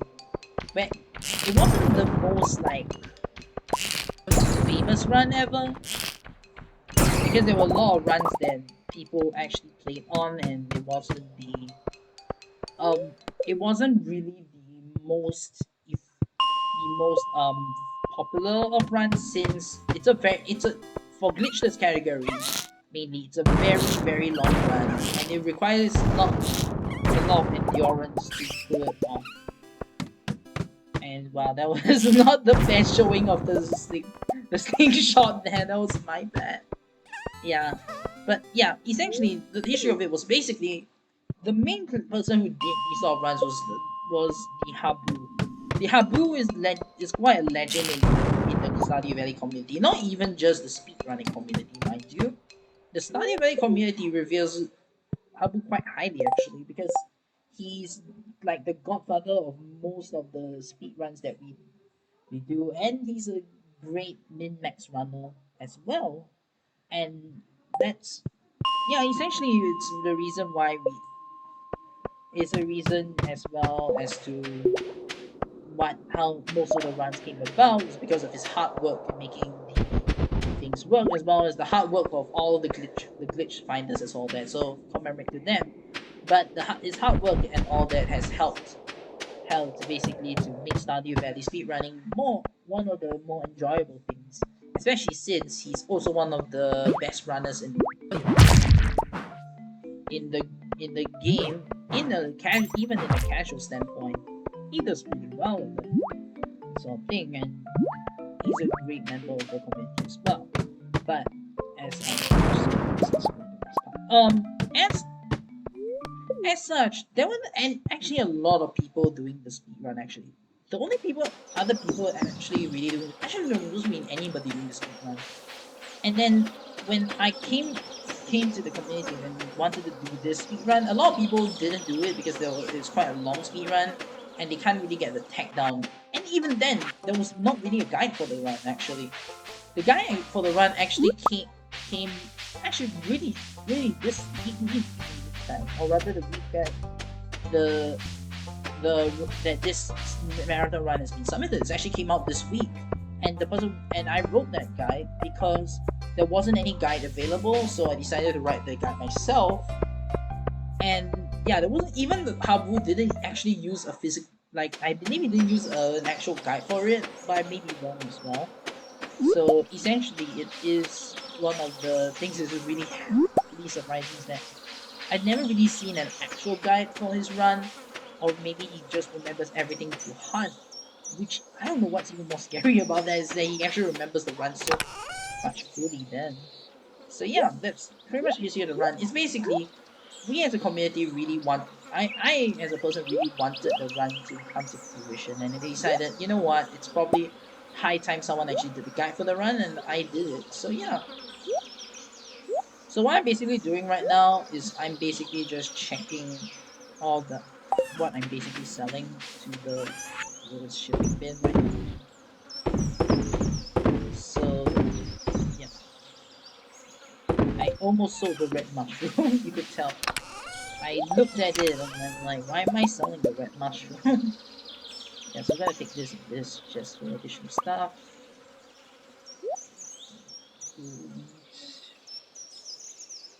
Yeah, I'm just gonna take this. And we're just gonna use the rest of the season to snout. We're gonna be harvesting crops on specific days. Doesn't matter what we pick here. It doesn't really matter what we pick here since we're not really gonna be mining anymore. This is the last mining run of the session, which is great because this is one of those very resettable parts of the run, because if we don't get the things that we need, then it's just terrible, and people really go crazy for this part of the run because it's a very RNG heavy part. And once you get it, it is a keeper. There is no way we're gonna let that grow. And the wheat should have probably grown by now. There's a lot of rainy days. And hey, Demetrius. So Demetrius has an opportunity for us to get some stuff. We're gonna head back. What's gonna happen is that there will be a nearby cave, and that nearby cave will give us bats. And what are bats used for? Bats are used to get fruit. Basically, they deliver fruits to the cave. Don't ask how it works. I'm not a zoologist, but I think that's how. I don't think that's how it works in real life as well. But I could be wrong. But anyways, these bats give us fruit, and we need fruit for, you guessed it, a bundle. So since we do need fruit for a bundle, we are gonna need fruits from them. So then therefore we need to set fruits. So yay! Yay to cooperation! And basically, we're just gonna wait until this thing comes up, and it should happen now, and we're just gonna start iron and goes. So we're gonna be harvesting on the 19th, the 23rd, and the 28th. Make sure we hit tiller here. We've actually had runs being reset because I forget to hit tiller. That's not a joke. Able to sell more money to crops is a boon, in my opinion. Therefore, hit tiller. Primrose, hit tiller. Is the mantra I always repeat in my head when I do these speed runs. Is to make sure I hit the right thing. I actually had to reset a run because I hit the wrong skill. I hit artisan instead of I hit agriculturalist instead of artisan, and that's a reset because I'm not supposed to hit that even. And when you get a skill in this game, there is a way to reset the skill, but it actually takes longer than the speed run to do it, so I'm not gonna do that.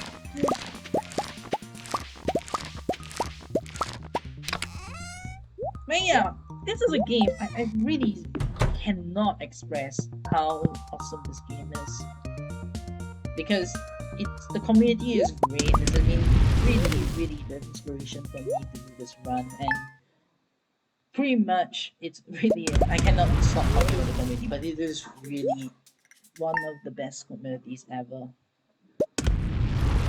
But back to the speed run. We're just gonna be smelting the stuff until we reach the 28th of summer. As you can see here, it rains on the summer 28th. Now if you think, oh, that could be a coincidence, you can't just predict that. Don't worry, we can. And I'm not gonna do the math behind it because that's annoying to do, but you just have to trust us that we know what times we basically do stuff. So the melon should have grown, things should have been done. Ooh, I should want that. Common mushroom. You see there's a common mushroom here, I'm gonna nick that.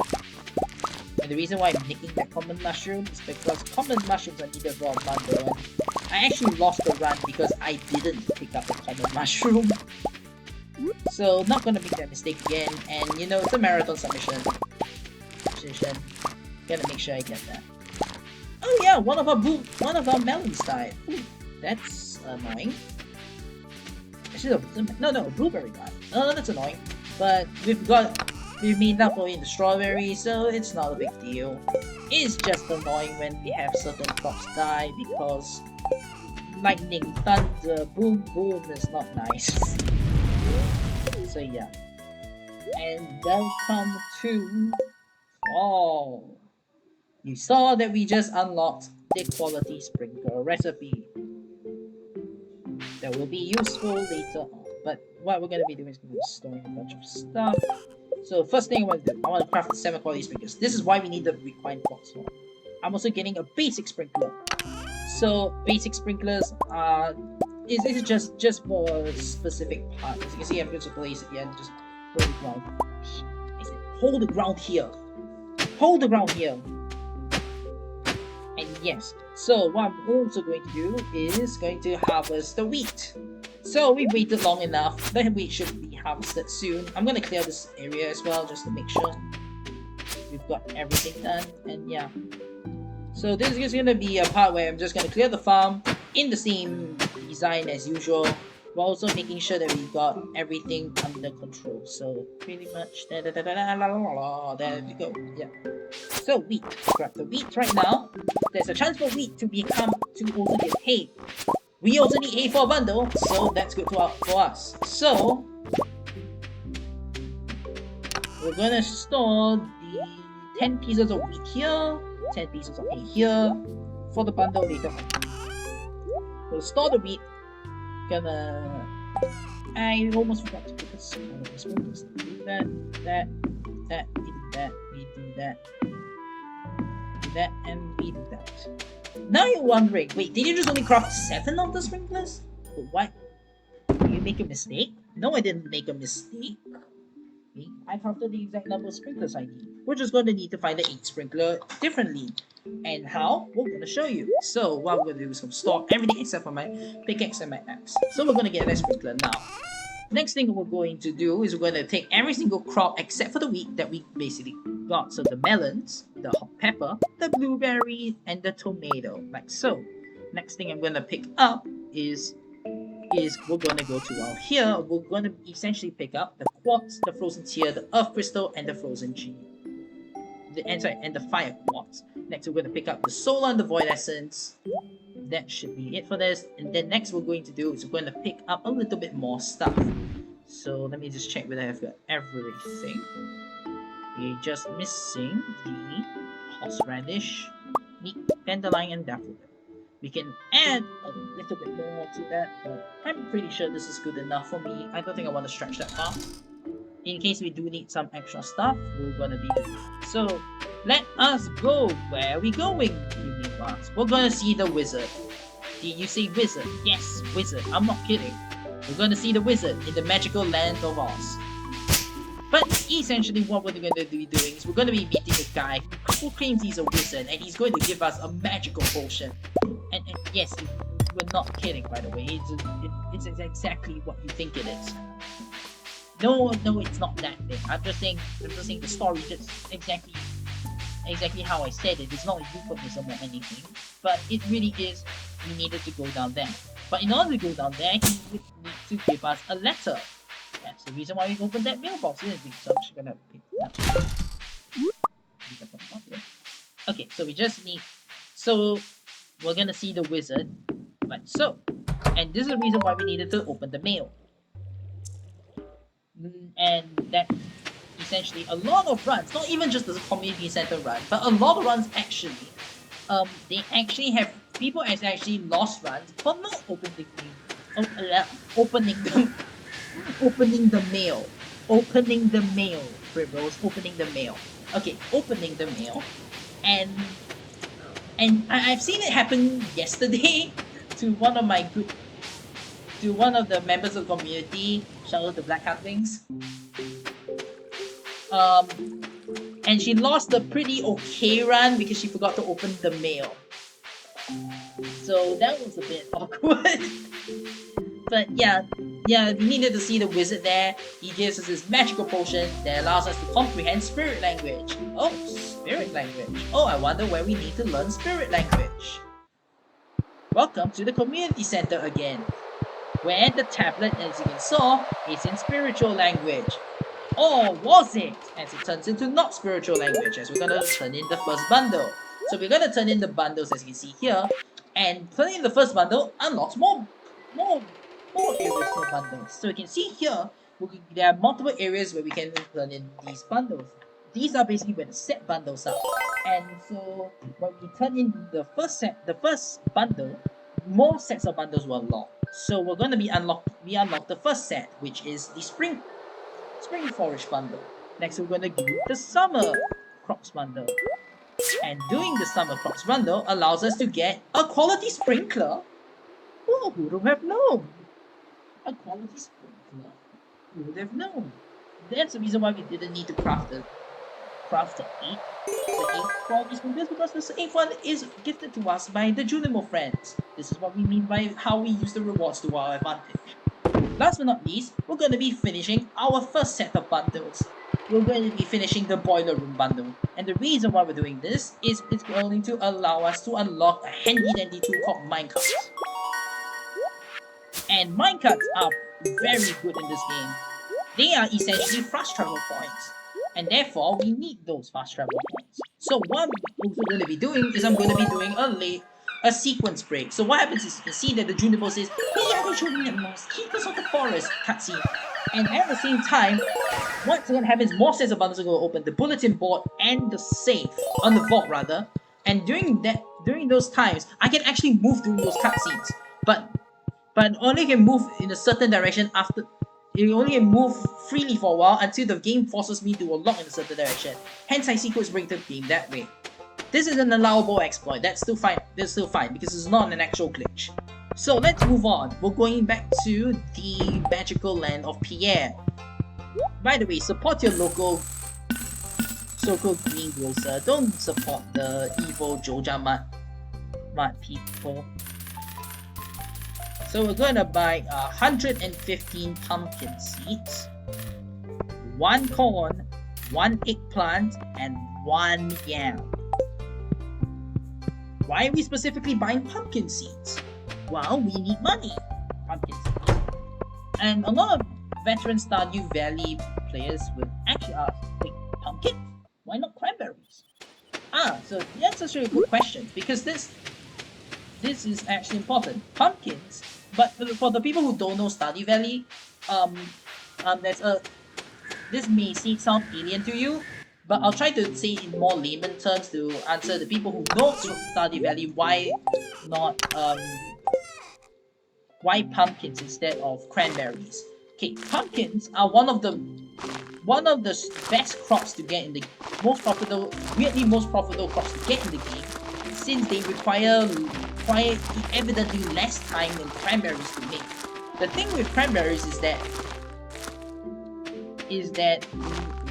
we get multiple, similar to blueberries, we get multiple yields from cranberries as well. But the problem is, with the same thing with blueberries, the blueberries versus melon argument, is that blueberries and cranberries are best sold raw, which means that if I want to make quick cash, I sell them raw. That means I don't process it. And the reason why processing is much better than say, hold on, did I actually discount? Oh, actually it took more profit than I needed. That's fine. The reason why I'm gonna chop this tree actually before I continue. But the reason why processing is important is because processing, especially when it comes to this game, has actually much better implications than you think. So if we process the crop, we actually get a much better cash input than if I were to say but sell it raw. And we definitely do want that because it is better for us. But okay, so this is where the minecarts will open. But what I'm also doing at the same time as well is we're going to be sleeping again, but we're sleeping specifically for a rain day. And the reason why we're sleeping specifically for a rain day is because during a rain day, we'll be able to do certain things that we need to get. But yeah, back to the pumpkin versus cranberry argument. Or rather, it's basically just, is it better to process or to sell raw? And for mainly overall, selling raw is much better than selling. Sorry. In the early game, selling raw is much better than processing. But since we've got mainly enough items to process, we're gonna be processing in this case. So yeah, here's the rain day, and I'm just gonna take a peek at the plants, at the plot over there to make sure. Yeah, see what I mean? This is pretty bad if I let that grow. That's good that I managed to spot that out. Ooh, that's another one that I'm gonna clear that. I'm gonna clear this one as well, just to say. But the reason why I'm clearing this, basically making sure nothing really spawns here, is because this is where our chicken coop is going to be, and I really need to make sure that this spot is as clear as I can. So I'm just going to chop a bunch of trees before I go on, just for safety and also for reasons. And yeah, so we're going to be grabbing our axe as well as 5 copper bars.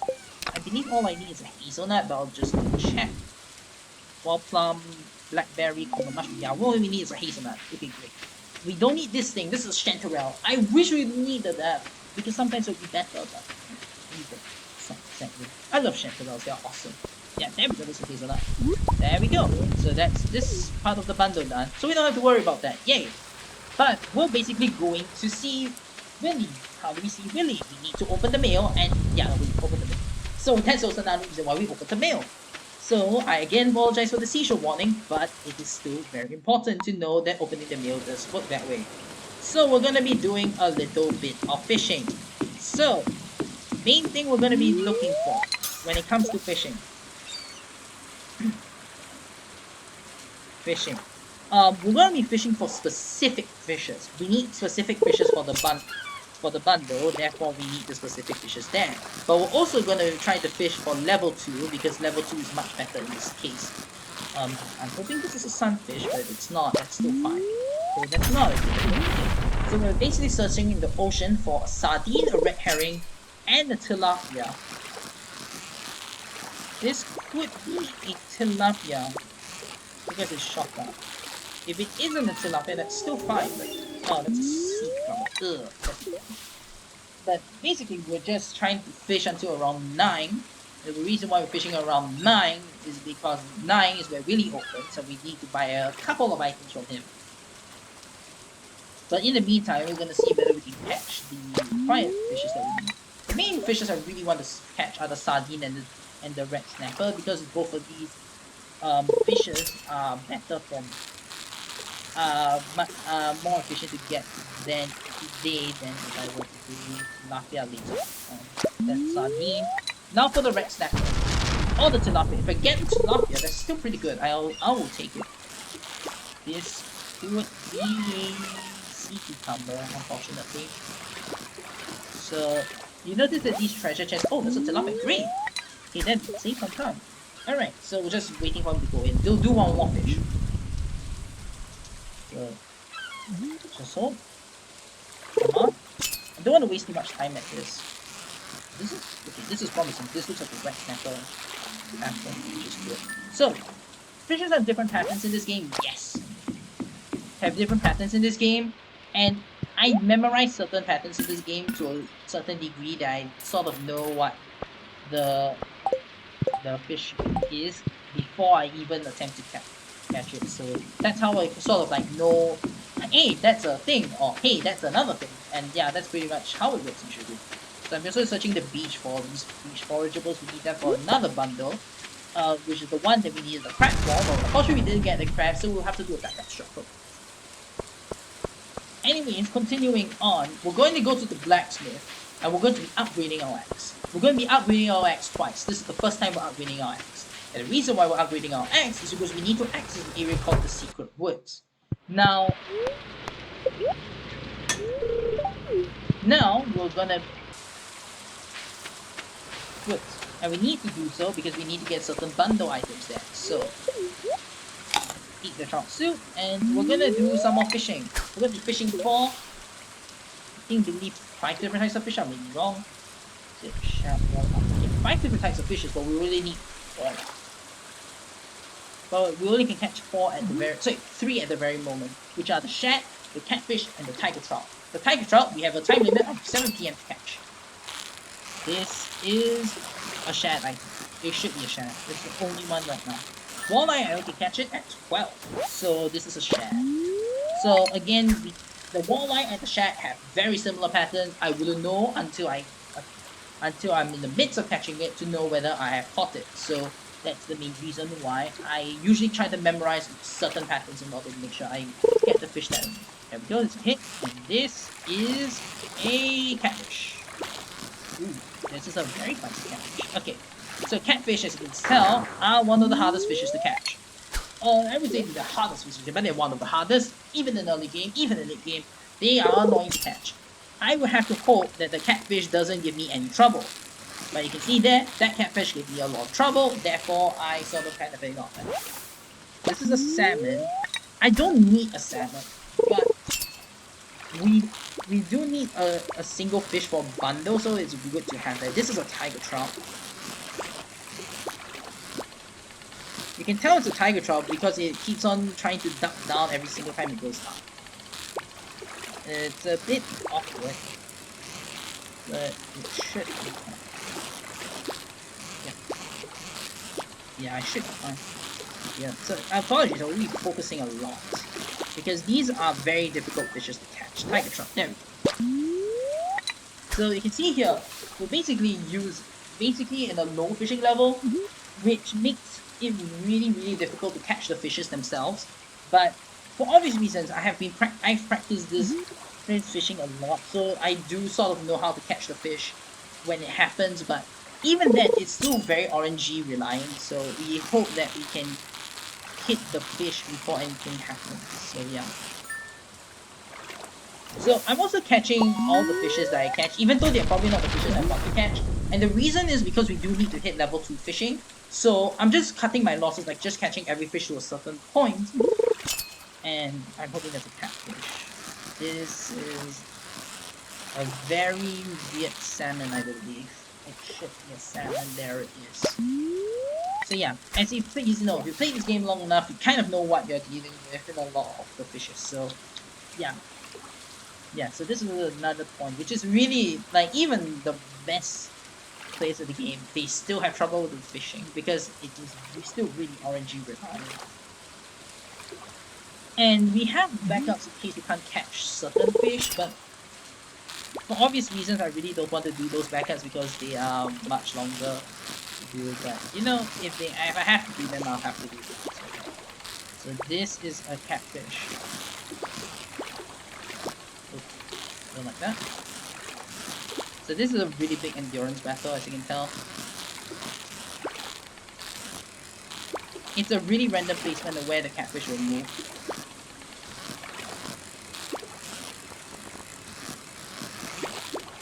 Ooh, that one's feisty. That one's really feisty. Really feisty.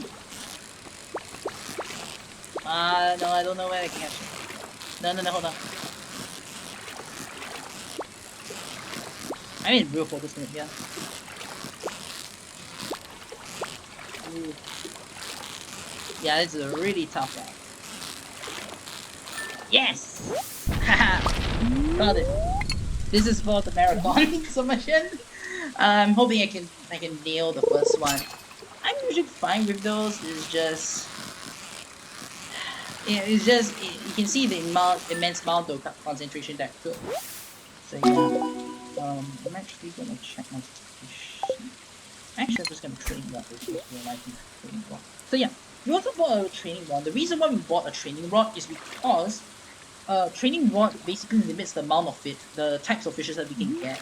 And if we caught the big fishes like the tiger trout and the oh my god, catfish, then we don't really need to catch it anymore. We're just gonna use the training rod for the rest of the fishes, and we'll still be fine.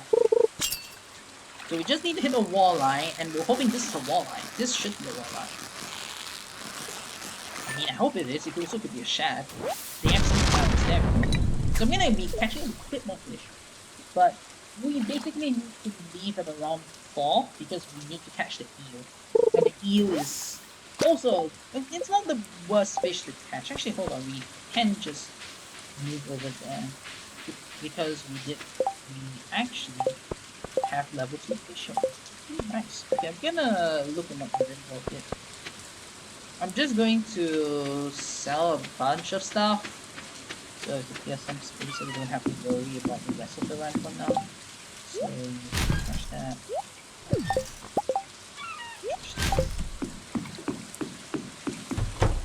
Yeah, we got a little bit more time.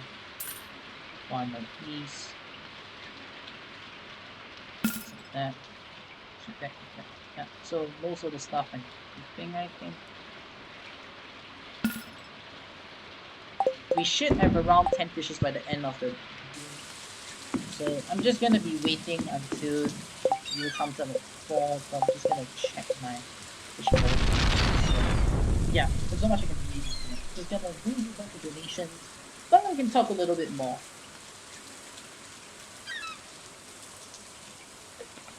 So, nothing much else I will say about this run other than it being quite RNG reliant and all that. I will put the estimate at around 4 out of 35.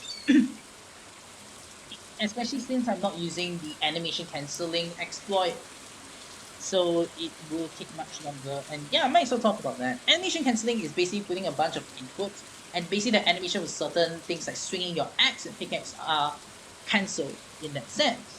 It's not a glitch. It's actually an exploit because it's meant to be a debugging tool in the game. Therefore, they don't consider that a glitch. So that's pretty much the history behind that. So pretty much, I don't do it personally because I want to try to play the game as much as possible. So this is not going to be an animation cancelling sort of thing, but it is still a glitchless community center run. So yeah, that's pretty much most of them. So gonna wait until the end, eat the trout soup, and fish for the yeah. So the reason why I'm chasing over the trout soup is because at level 3 my line task gets longer. And because it gets longer, I'll get a better chance to catch the eel. Because the longer the cast is from your original position, in terms of like there's a bit of a calculation for that. The better quality of fishes that you get, the more difficult the fishes you get. And your line gets longer when you hit 1, 3, 6, that. So this is a point where I'm just going to ignore any fish that isn't a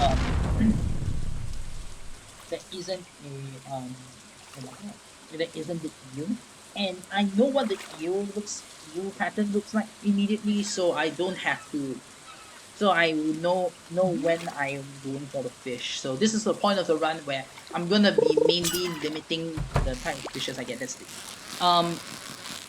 the eel essentially. So you can tell I'm basically catching the eel and bam, I caught it. Alright, so the eel's been caught. Now we're going to be doing something very quick. I might do this later, but I think I've got a lot of time to do it, so I'll do it now. So I'm just gonna check with everything and pretty much do. So I'm gonna go to do this. I'm going to go to the Stardrop Saloon. In the Stardrop Saloon, we're gonna be doing a bunch of stuff. First thing I want to do is I want to buy a Maki roll recipe. I actually should have gotten it earlier in the Queen of Sauce, but I always forget, so I always have that backup in case. So I'm gonna buy 20 cups of coffee. The reason why I'm buying 20 cups of coffee is because speed is gonna be important in this run. So essentially, what we'll need is a speed run, obviously. So I'm basically just drinking as much coffee as possible to make sure we get that. So we're just gonna wait a little bit more time for the bream to come, which is around 6 p.m. and we're gonna use the training rock for that. The bream gives me a lot of trouble, so I'm just gonna catch everything just to make sure I have the bream. So hopefully that's okay. There you go. So hopefully we can get the bream sooner or later. So yeah, that's pretty much my hope. So, okay, 1.4 runs are gonna be much faster because of the training rod. And training rod has been like the best addition to the game. You'd think like why would you think the training rod would be the best addition to the game? Because the training rod allows you to catch fish much easily. Like you see here, I'm catching the fish quite fast and very accurately as well. Perfect catches hand of layer are much easier to get through the training rod. And since they are much easier to get, we can actually level our fishing score actually much faster because of the bigger bar they give us. And even though the difficulty of fish is not as high as people would say it is, it's still one of the best early game improving tools because of how important fishing is in the early game. So this is the reason why the training rod's one of the the more important items that sort of determine like casual max and even speed runs because of how important this singular rod is. So yeah, we're just hopefully catching the well, this is not I'm gonna shoot up too far, but I'm check. Yeah, the bream always gives me a lot of trouble. It's a chance to get it even then. And I never really get it, so that's a very annoying problem that I'm hoping someone can route in a route that can allow me to catch the bream 100% of the time sometimes. So yeah. I'm just gonna say it to anyone, if you can find a way to route the bream in a different path, I will love you. Love you ever. Because that's a very difficult fish to catch apparently. No, it's not hard to catch it, it's tedious because it's not that how to say, it's somehow rare, it shouldn't be though. So yeah. Just gonna wait. So again, more donations. But yeah, the training block has been very good working a lot of things. It's one of the best things concerned me. Okay, this is hopeful. Okay, it's either really hopeful or it's really shattering my dreams here. But I feel like it's not shattering my dreams here. Unfortunately. I might lose money just to get a bream, but I usually do. Okay, this is hopeful. Yeah, this is definitely a bream. Okay, this is definitely a bream. Finally, okay, good. This is a part of the run that actually wastes me the most time, so I'm lucky I did the tavern, the star drop items. Then usually I would do it after I catch the bream, but we had a lot of time, so I might as well have done that. I think that was the best decision so far. That again speaks to how much adaptability this run has, because I usually wouldn't do some things, but the game tells me, hey, if you do them instead, it's gonna be faster. And I do think it's quite well. Actually, I think I'm gonna be solving this.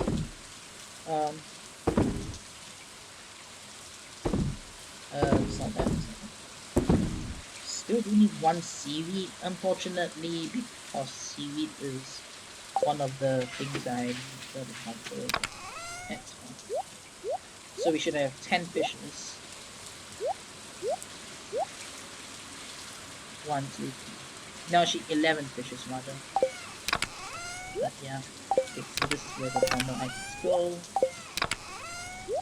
So this is the reason why I had to make sure I didn't need to clear the area here, is because if I didn't clear the area, I can't clear the area because I don't have an axe now, so that's a general reason why. Okay, so this part is gonna be very important that we need to do. So I just need to make sure that when I turn in the bundles, I have everything that I need, which I'm gonna keep unfinished bundles so far, so any bundles that are not finished, I'm not going to take them, but usually that be okay-ish. But I can definitely do take some unfinished bundles in case I want to do some count of it. So okay, want that. Actually, can we take all? Except for the small mouth. No, I can't take all except for the small mouth. Okay, so this is for the foraging. I think that's it, yeah. Yeah, I think that's good enough. Okay, good. So, we're gonna be sleeping until the 15th. Yeah, we hit level 3 fishing for that. So, we're going to be sleeping until the 15th. What's happening in the 15th? Well, no, actually, that's not. Actually, we're going to the 15th because that's where the pumpkins, the eggplants, the yam, and the corn grow. So, we need that to grow.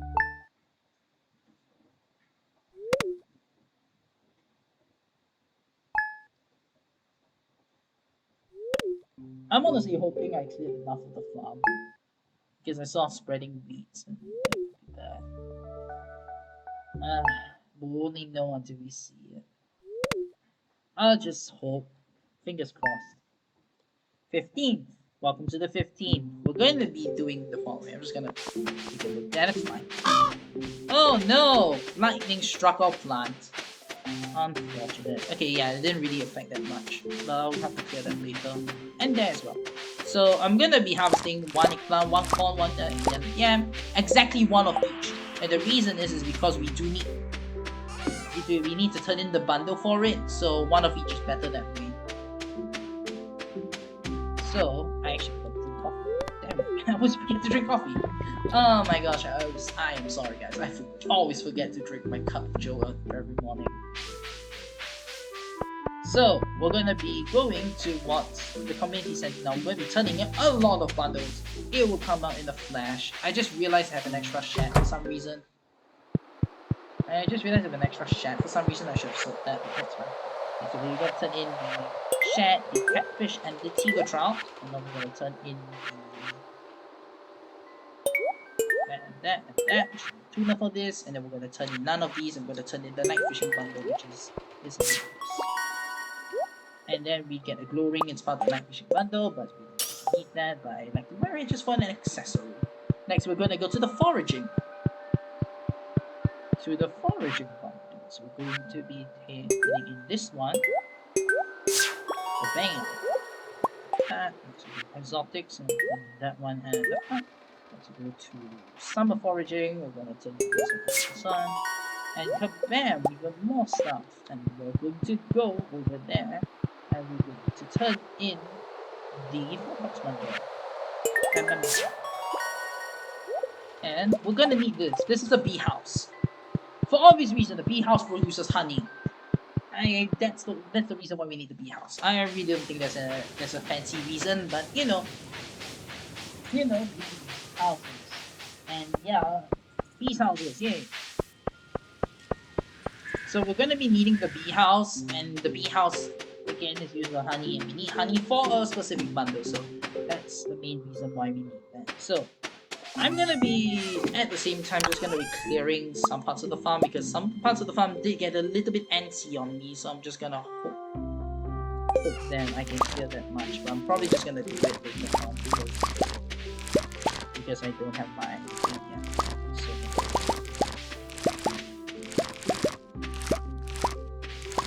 Yeah, cover some of my pumpkins. I'm gonna clear this grassy patch. It's very annoying. Usually you don't want to clear grassy patches like this because grassy patches actually have a chance of getting hay once you get the silo. But it's a speed run. I'm never building the silo, so yeah. Okay, good. Yeah, so unfortunately some of the plants did die. It's kind of uncontrollable in a way, but thankfully we don't really need every single plant to grow. We just need the bare minimum, and we do have the extra strawberries from earlier for the extra backup XP that we need, so it's still good enough. And you know what? Good enough is fine by me. So, getting all the pumpkins right now. We're gonna clear the trees later. I think we have to, because the trees are a little bit close for me. I didn't need to do that. You can tell.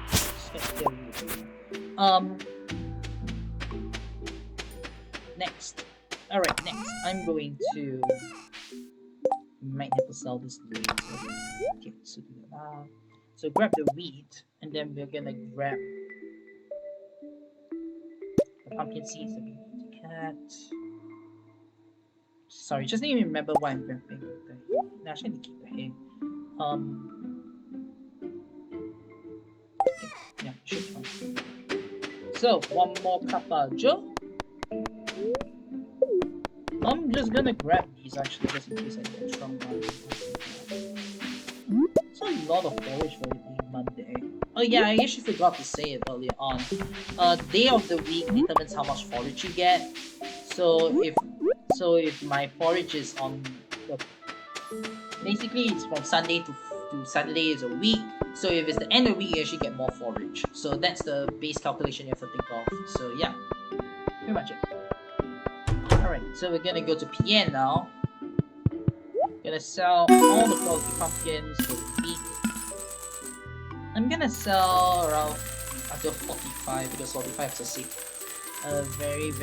It's a risky number, but I think with all these extra stuff, it should be fine. So I'm gonna purchase 115 more pumpkin seeds. Actually, 114 more pumpkin seeds, but I like to buy an extra because increments of 5 are much better than increments of 4. So I usually just buy 5 and then hopefully that should be about it. Yeah.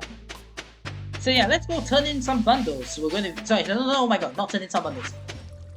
Bundles. I forget to get something. Oh my god, I forget to get something. That's fine. I mean, we got a lot of time, so it's not that bad. Yeah, I should remember all this stuff, but I always forget. So apologies. I'm gonna detour, but actually it should be faster to actually detour to get this. So we'll see how much that impacts the run overall. But basically, what I was supposed to get is this, and this, and I forget. But we need wood. So what we need to do right now is we're going to be crafting some handy dandy stuff. But we're also going to be building the coop. Now we've been hyping up the coop for a while. Well, actually I'm going to do a little bit of a trick actually. Actually no, I'm not going to do that. It's basically the same thing. But we're going to be doing a little bit of a trick. We're going to be doing... Oh my god, not a trick. We're going to be... I should do that. But we're basically going to be buying some of these resources. So, hi Robin, we need...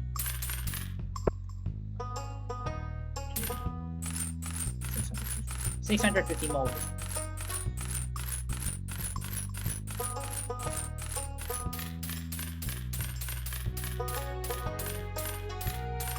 Like so.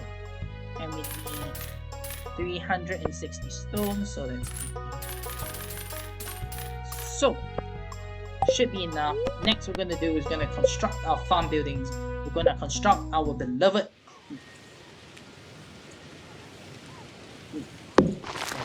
Thankfully, I was kind of rage if we didn't get it. But actually, let me just make sure I get it. I actually got the map wrong, I think. Yeah, I got the map wrong. Oops. I actually need 100 more. Whoopsie. 100 more still. Yeah, a little bit more still, actually. actually. Whoopsie. That's fine though. We should be fine. Took a lot of time. Next thing we're gonna be doing is we're going to be buying some coal. Unfortunately, it's not a cent out here. We actually do need some coal for the thing we're going to be making. You want to go there?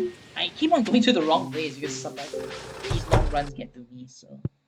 So we're going to the blacksmith. We're going to get our axe that we managed to upgrade. We're not going to upgrade it again. We're going to be basically buying some. We're going to be buying hopefully enough.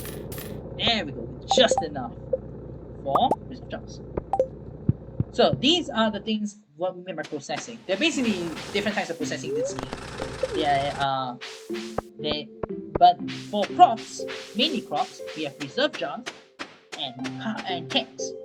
Preserve jars are the cheaper form of kegs. So what you're basically seeing here is me using the cheaper form of the keg, which is the preserve jar. And even though it is the cheap form, it does produce a product that is still pretty good in terms of money. Try to shoot down. So even though it is the weaker version of it, it's still just warrants are good enough, isn't it? So preserve jarring, these things are gonna be very important. Next is the keg, but because kegs require a lot of materials to make, it's not worth it in the speed run, therefore we just use the cask. There's a third tier, which is basically putting the caked goods into or preserved goods into a cask, and this cask will basically upgrade it to a stronger variety. For obvious reasons, we can't do that because it's a speed run and all that, but it's good to know what options there are. So we're going to be clearing these trees here just for safety. I've lost runs because the trees haven't been nice to me. I'm not one with the forest folk, unfortunately, so the trees kind of like, hey, no. So yeah. But this should be good enough. We're gonna need those later, so yeah. Alright, so I'm gonna be moving the TV back, getting rid of these furnaces because we don't need them no more. Get out of here. And we're going to be putting the preserve jars. I like to put it in any pattern that you choose. The pattern is up. I'm gonna be doing 5 batches of these, and hopefully that should be fine. Alright, so we're just going to sleep until the 28th when the pumpkins will finally bloom. And there we go. So hopefully the pumpkins grow.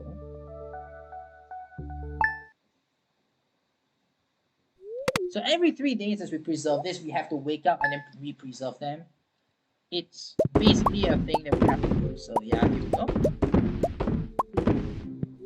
And basically just repeat this process until we get to the certain point that we need to.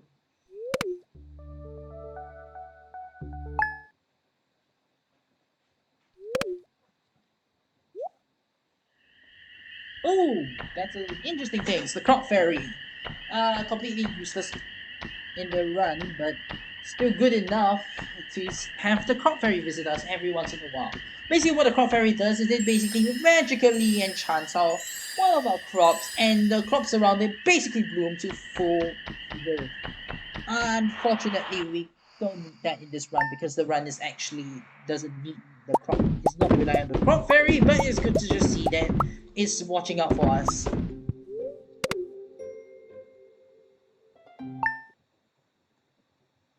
Anyways, back to basically preserving the pumpkins that we need.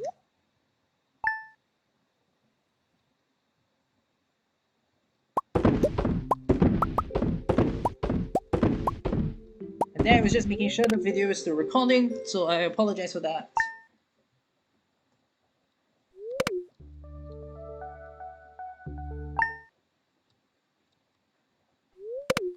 And we reach the 27th, we're gonna basically just do one more batch of pumpkins. And to the last day, the pumpkin should grow. Pumpkins actually take 13 days to grow, so we should have enough.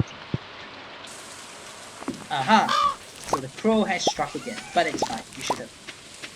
So we picked up that honey, you saw me pick up the honey over there. And we need the honey for the bundle, so this was one of the best times to do it. And hey, our coop has been built! What a remarkable building that we got there. So we're just gonna be harvesting the pumpkins again. Also making sure the tree line doesn't exceed where it needs to not exceed. So looking good so far, but we'll do a bit of a clearance once spring happens. And basically we're not gonna be doing any farming in winter because winter is one of those seasons where we can't even farm it. It's the only season where we can't actually farm. So we're really just going to rely on not much actually, but we're gonna be preserving pumpkins for majority of winter, so that's something to look forward to. But again, to the actually I should have continued with the pumpkin thing, but there was a lot of things happening, so I apologize. I'll go back into that. So again, there is a math behind the pumpkins versus cranberries thing, and the main idea you have to really just think about is that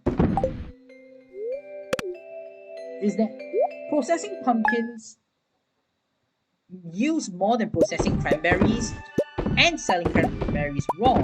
So technically speaking, turning the cranberries into cranberry jam is actually will make less money than if I just were to do the pumpkin shred like I do now. Of course, it will take more time, but it's still good enough as it is. The math behind it though, there is a video, the Hubble made a video about the math behind it. You could take a look at it, but it's a bit weird. So yeah. It's a bit weird, but it does explain it a lot. Anyways, back to what we're doing. We're basically preserving pumpkins. We're basically going to be preserving pumpkins until the 19th of winter. 19th of winter? What's going to happen on the 19th of winter? Well, a bunch of things are going to happen in the 19th of winter. Namely, we're going to be doing a bit of shopping. So 19th of winter is a very crucial day for us. It's on a Friday, which is the second best day where foragers will spawn.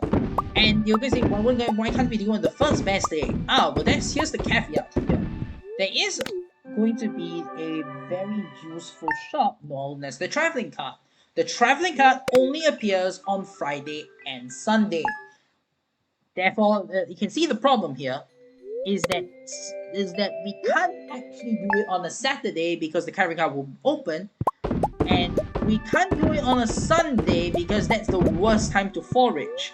Therefore, we'll do it on a Friday, which is still good enough, mind you. So yeah, so we're gonna do it on the 19th of the day, especially since we're also going to be getting a little bit of time that we can do other stuff as well. So it's also the next best day because we're going to be doing a little bit more as well. So pretty much 2 more days left. And here's the second day. Alrighty, before we continue with Friday the 19th, I'm going to be doing a little bit of housekeeping because I need to make sure this next part is important. So I'm going to be silent for a bit while I do the math on some of the items that I need. Chest.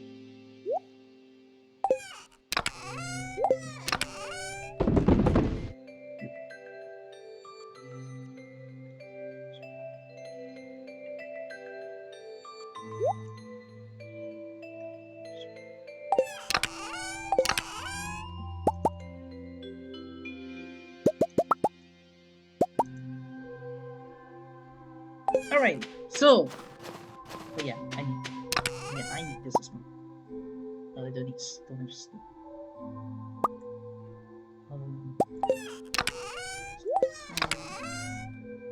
Yeah. Sorry for the silence. I will say that there will be silent moments. I'm hoping to have a commentator that's gonna help me to commentate on the run so that during those moments where I have to focus to count stuff, there'll be someone to entertain the runner there. So unfortunately, I don't have the luxury of having that now because it's more of a submission rather than a thing. But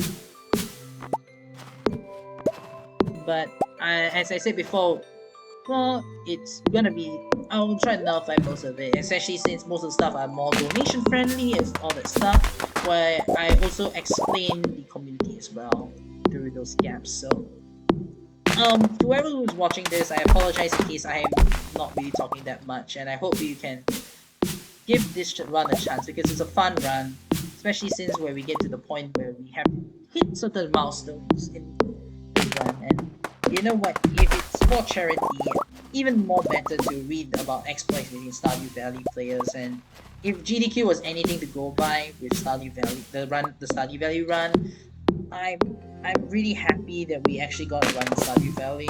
It is such a great game, and yeah, it really is.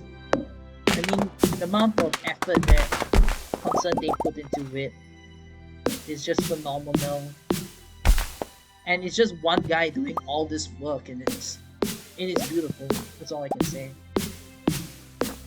To make Stardew Valley something in itself, and just in general, make the game as great as it is. So, yeah, if you're wondering what I'm actually doing, I'm actually clearing some space for a barn. We're going to be making a barn. The reason why is again, the same as the coop. We need certain items from a bundle, and those items can only be got through the barn. So, yeah. So most of the things we're basically doing for the bundles, as you can tell. So pretty much it's mainly for that. So I'm just going to check just to make sure I've got everything. Yeah, let's continue actually. So we're going to be turning this to the bulletin. So I need to remember to turn this to a bulletin, and yeah. That's not right. Alright. So what am I going to do? I'm going to go to the traveling cart now. So I'm going to be moving now. I'm going to be breaking blocks at the same time.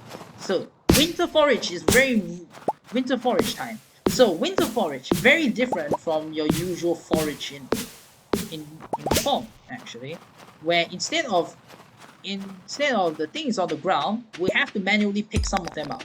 So what you're basically gonna see me here is I'm looking for spots. Basically, I'm looking for worm spots, and these worm spots allow me to hold them, and then I can get the thing that I need. But in the meantime, I'm going to go to the traveling cart, and we're hoping to find a puffer fish. Bam! We got a puffer fish. Just gonna look through then to see why I can. Oh! I'll take that. Okay, so. That one's not the best. Okay. The main thing we were looking for here is a puffer fish, but I just got a sturgeon. That was really good to get because it's very hard to catch. So I'm actually quite happy about that. I actually got a puffer fish and a sturgeon. Both of them are really one of the hardest fishes to catch, and I got them off the traveling cart, which is really good. But yeah, the traveling cart mainly in the traveling cart, we do need to get basically the pufferfish in there, but if we can get stuff like this, is really good for me. Especially since I want to try to do the thing as with less worry as possible, so yeah. So we're going to do PS right now. We're going to be selling, pretty much it's just going to be selling all the pickled pumpkin for the money, and then after we sell the pickled pumpkin, we're gonna buy a bowl of rice. Now to get rice in this game is terrible. Basically we need to make something known as a mill, and then we have to go. Oh, that's good. Oh yeah, I missed something. Damn it. Yeah. Basically we have to go to a mill and then harvest the thing and all that stuff. And you know what? Let's just buy the rice from here. I don't think there's anything wrong with that, right? It's for 200 gold, and it's much shorter and less gold, mind you, than actually getting it from anywhere else. Ooh, it's a pop star. And a winter root? Ooh. Is there anything we can get rid of? Yeah, those things. Is there anything else I can pick up? I just missed a cockle, but I think we don't really need it anyways. Yeah, I also saw a cockle in the traveling cart, but that's actually not the best use of my time to get. Because I can get there and then it's much better, and if I'm pretty sure I'm just gonna do the crackpot battle anyway, so it's not the worst deal to do that. So yeah, gonna hunt for the snow yam now. So what I usually do to get the snow yam is basically mine the area in front of the community center until I hopefully hit the snow yam. Now this is still luck based. I'm not mining anything with worms, which would actually help me to get there. You got it, yes. Okay, I'm gonna drop Is that bad if I want to drop the rice actually? Honey is actually the least important. So I'll just leave it out there and then turn in as many stuff as possible. Which is just this.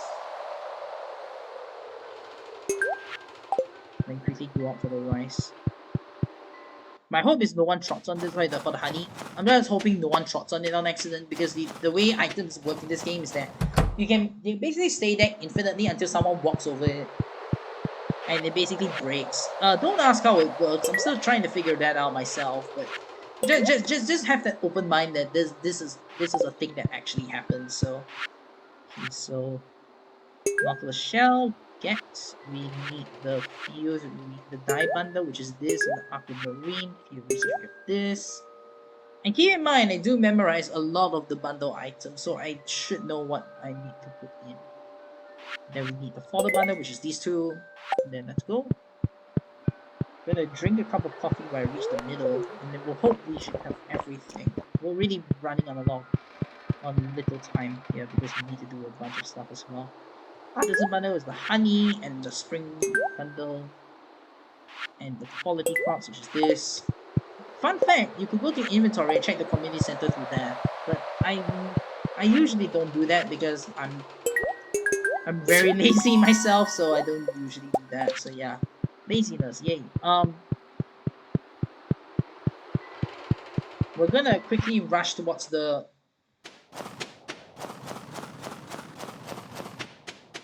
Robin's. We're gonna be buying a lot of wood and a lot of stuff. Namely 2,400 wood, 1,100 stone. So for split 100.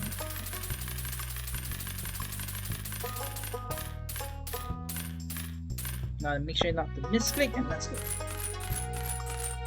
So they wonder we're buying a lot of wood, right? And basically, yeah, we're buying a lot of wood. Why? Because we need a lot of wood. But that's also not the main reason, actually. The main reason why we're buying a lot of wood right now, rather than, oh, we can just do it later. I mean, we're just going back to the carpenters. The prices of wood and stone actually quintuple on starting from the next year. And yes, you heard me correctly. Quintuple. Meaning that in times 5. It's not worth it to wait. So for this reason, we spend all the money that we get from the preserved pumpkins and we just buy as much as we can. But we really need about 2,400 wood and 1,100 stone like so. And that's basically just enough for us for the rest of the farming stuff. Mainly, we're gonna be building a barn. And I actually forgot to get one thing. Oh no, that's actually not bad. Do I have enough time? I should have enough time. Yeah, I made a misstep, but I think I do have enough time to fix it, so I'm gonna fix it quick. Apologies, I'm making a lot of mistakes in this run. It is also getting late for me. I should be sleeping, but I really wanted to fire off a marathon submission quick before the upcoming one happens. So yeah, so we'll do it quick. So I'm going to be going to the blacksmith. I was going to go to the blacksmith, but I forgot. But basically, I'm just going to be upgrading my axe again. This is the second time we're going to upgrade the axe. So there we go. That's the second time we upgraded the axe. So with this amount of stone and wood, all we need to do is to not go to the mines, go back home. We're gonna get back our pick up pumpkins. We're gonna be doing a bunch of stuff with them. And yeah, this is a pretty good RNG start, which is surprising because I've never really got that lucky usually. But yeah, you know what? I'll take it. So this is the amount of bundle stuff we have here. We can do a check on the bundle stuff. We're just missing spring crops. We're just, for the thing, we can see, we're just missing a couple of these things, which I'll get quite easily. So don't need to worry about that. The construction bundle, we just need a little bit more here. For the river fish bundle, we just need a little bit more, here and here, but pretty much we're just gonna be fixing a bunch of these problems. So we're gonna be preserving pumpkins all through the winter. We got the Nautilus shell already, which was the main thing we needed to get as well from the bundle. So as you see here, the Nautilus shells we got. So yeah, now it's gonna be preserved pumpkins until end of winter. Yay!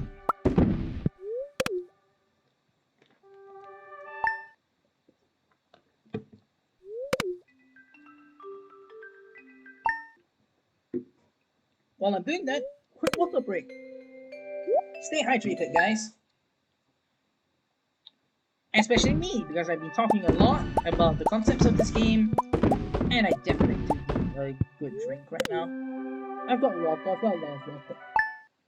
Water is a great drink to get. Surprisingly, a lot of people don't want to drink water, so I mean, for a lot of these reasons, that water is too healthy for you, but I can argue water is very important for you. So again, stay hydrated and make sure you don't dehydrate yourself. Speed runs are important, but so is your own health.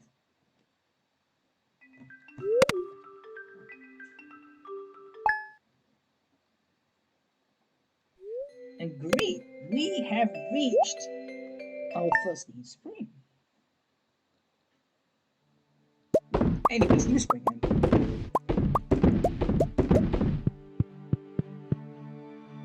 Alright, we're gonna meet a new member of the town community. What do you say, town community? This is Coop. He's a war veteran. I'm not kidding, by the way. He's a war veteran. Say hi to him. We're not gonna talk to him that much, but we're just gonna say hi to him. Mainly I'm just here to make sure I've got everything I need. So, there's a new season, meaning you're gonna get a whole load of stuff. You can see here most of this place is not tilled. We're gonna till that soon. But I'm just here just to clear a little bit of the space. Unfortunately, we can't clear all the space because you can see here, here we don't have an axe. So we're just gonna clear as much as we can. I say as much as we can, but we keep on missing.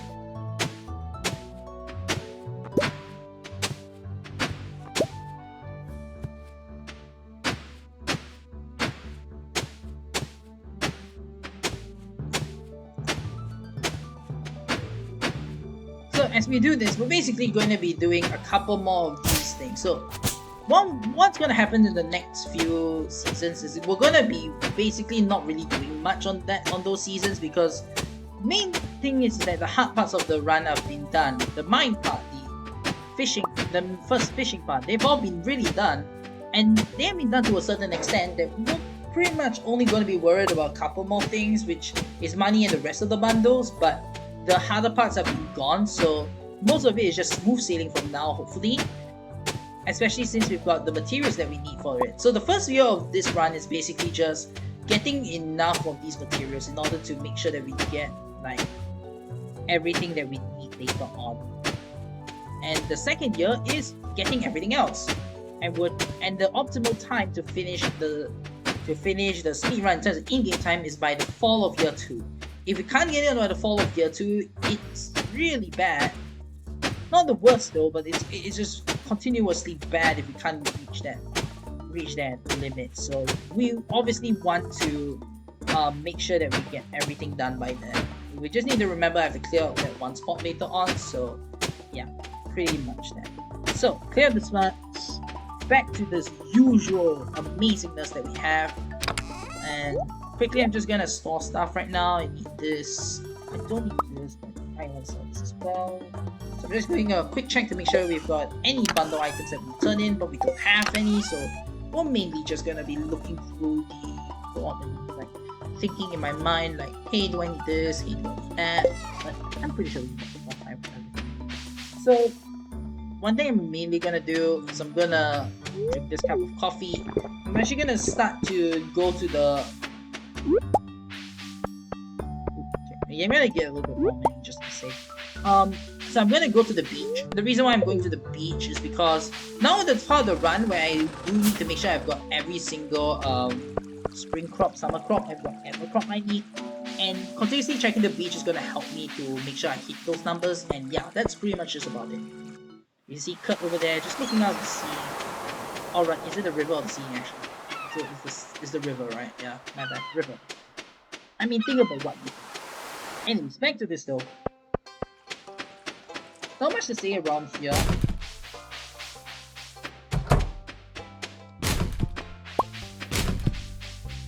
Other than me rummaging through the trash. It's gonna be selling a bunch of stuff. Mainly just this and this. So we're gonna be buying one bean starter, one potato seed, and 130 cauliflower seeds. It's 130.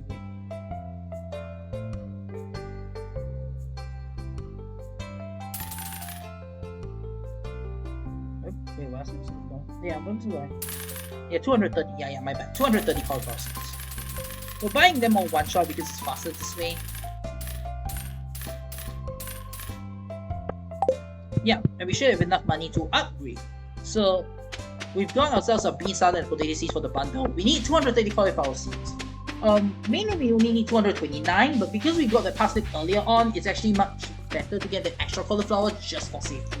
And you know what? Safety isn't that bad, isn't it? So yeah. We're gonna go to Robin. We're going to immediately upgrade. No, upgrade our house. Damn it. I clicked the wrong thing. Upgrade our coop to a big coop. Because basically, how do you make sure that a coop is really upgraded is by renaming it to Big Coop, Big Barn, and the following is Deluxe Barn and Deluxe Coop. If you're wondering the idea behind that. So yeah, that's pretty much gonna be it for today. So all we need to do is pick out our axe, plant those cauliflower seeds that we bought along with the bean starter and the bean starter and the potato. Or potato, or potato, however you want to pronounce it.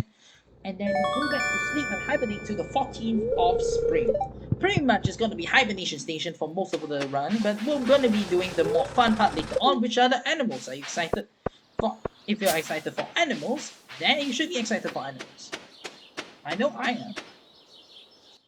Because it means the run is almost over and I can basically relax, because animals are pretty much the last orangey part of the run, and even as it is still really temperamental, so we'll hope and pray. So again, let's go and plant the cauliflowers. We use cauliflowers instead of strawberries now, and the reason mainly is because, again, the preserve thing, but even then strawberries are still more profitable than preserved cauliflowers. It's just the only problem is we only can get them in the Egg Festival. So for obvious reasons, I really don't think we can wait until the Egg Festival for that. So we just get the full harvested, shall we? We buy all the cauliflower seeds we need for the year, and then yeah, that's it. 116 cauliflower seeds, that should be enough. And don't worry if I didn't water them, they take 12 days to grow, like so. So they're basically just gonna stew for a bit for one day and the rest will do it. And those other plants will also do the same. So we're gonna be sleeping until 40.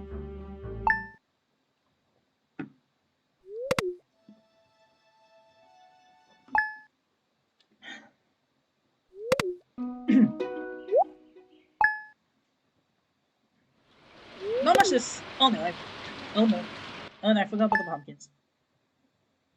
And not much to say about this though, and I forgot about the pumpkins. Whoops. Okay, good. No crow. Alright, so I was supposed to preserve all the remaining pumpkins here, and I forgot to do so. But it's fine because by the time I preserve all the pumpkins, it shouldn't actually matter. So that's still kind of fine. Just a bit of an oopsie. I do tend to do this sometimes. There's a lot of things you have to remember in this run. Surprisingly, this is the first time I've actually never had the full guide next to me for this run, and that's actually an achievement, because even when I did my PB, I actually had a guide with me in the run, so this is my first time I actually didn't have a guide with me, which, interestingly enough, I'm still holding my own with explanations and all that, which is actually pretty nice. Anyways, continuing with that. Yeah, that one day extra didn't matter that much. But it could have mattered. That was a bit of a scare.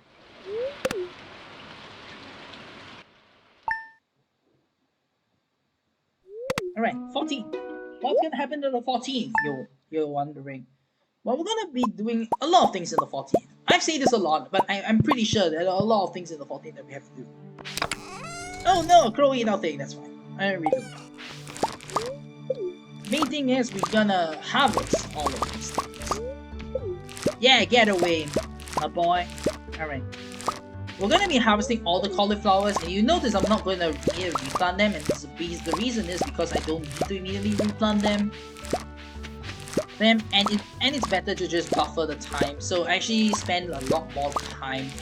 As I say, rather I waste less of the in-game time doing this, so it's better that way. Oh shit, this tree is getting dangerously close. Lucky it didn't really matter, but it could have mattered, and then that would have not been good. That's what these acorns and pine cones. Alright, so not much to say here. Just gonna harvest them all. I'm gonna be destroying the bean plant along with the potato. No, not the potato, just the bean.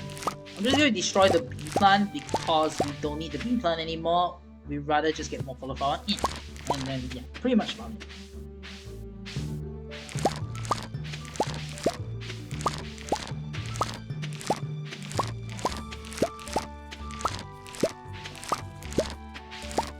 So not much to say about this. After we pick those up, we're gonna replant. So,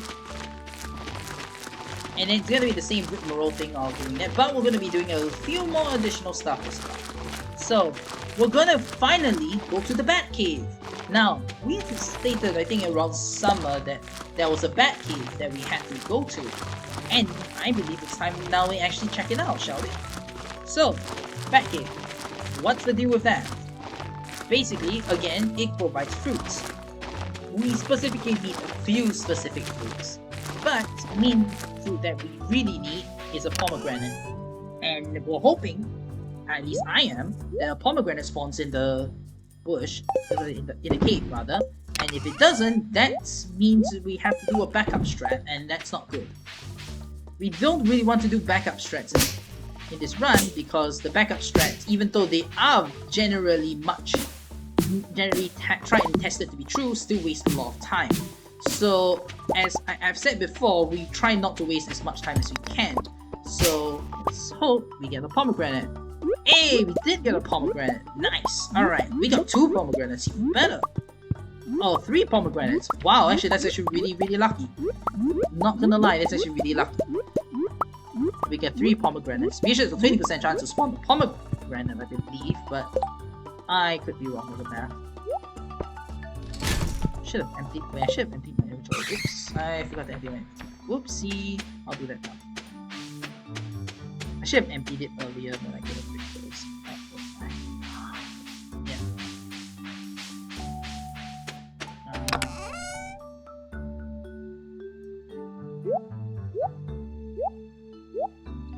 Okay, actually, we got 2 apples. Really? We got 2 apples. Wow, this is really lucky. This is a very lucky Bat Cave. Even in my standards, any standards, it's actually a pretty lucky Bat Cave. I'm not kidding, by the way, if you're wondering. It's such a really lucky Bat Cave. I mean, I think the variety standpoint, it's not lucky, but even then, it's a pretty lucky Bat Cave. So, store a bunch of the stuff in there. Now we have to do a little bit of sorting to see what fruits we actually got. So we got. Okay, I'd say it's lucky, but the quality, the things I got is lucky, but this doesn't really mean it's lucky. It's not really the best, but you know what? I'll take it. Okay, we need that. Salt just to make sure I got everything. We don't need the pickaxe anymore. Or I mean right now, so we just get a turn. So yeah, this is pretty lucky, but it's also not as lucky as I thought it was. It does mean we do need to do extra stuff, but I think it's fine-ish. It's just annoying. I might actually do it now because it's better for me to turn it in and not have to worry about it. I think that. Wait. So, going back to the CC, drink the coffee, and then we're gonna turn in the bulletin board stuff. So the main thing we want to turn into the bulletin board is the pomegranate, as you can see here. But the thing is that we were hoping for at least something else. Although we didn't get it, it's still good enough as it is. So for the back cave, as you can see here, we were hoping for basically enough items to fill out the artisan bundle, but for obvious reasons we didn't get enough items, so we're happy to make do with what we got. And what we got is still that much. It does mean, unfortunately, we kind of need to hope for another Batcave run, but I mean, it's still good enough as it is. So we just need to hope for another Batcave to give us a lot of other things right now. We're probably just gonna do it. We're probably doing it probably around the 19th. We'll see where we can put this in. I think we can just do it the 19th just to make sure we get everything. But we just do need one more apple tree, and that's pretty much about it. So yeah. I'm just checking whether I missed anything from this picture.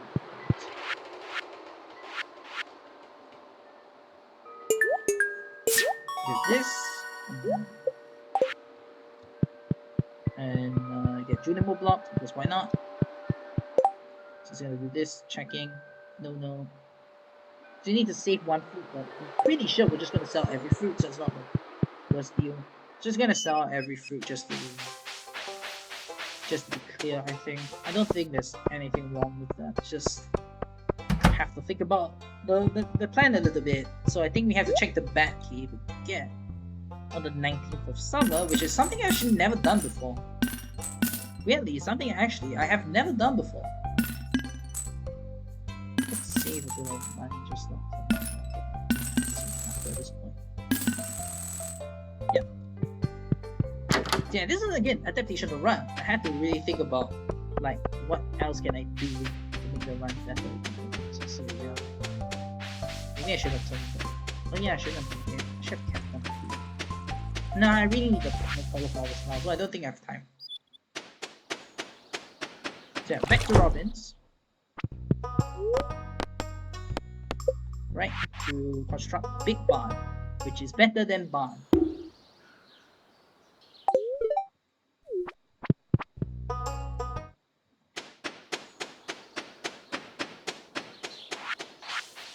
And again, we do need 3 apples for the bundle, but really we're just gonna buy an apple tree anyway, so we don't really need... We do and do not need it at the same time at the moment, so...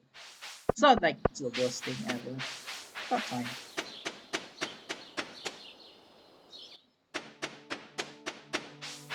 Okay, we're just gonna preserve the rest of these. So we're gonna grab the pickaxe, axe, and pole, and the sign for the next part. So that's the trading rod, because we need that later.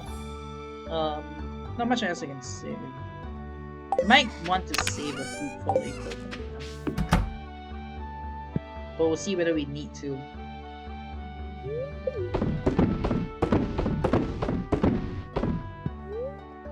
Alright, so rest until 28. Ooh, oh yes, tappers. Oh, okay. Well, since we did unlock tappers, we might as well craft some. So we only need 2 tappers, but I miscounted. So let's go and look.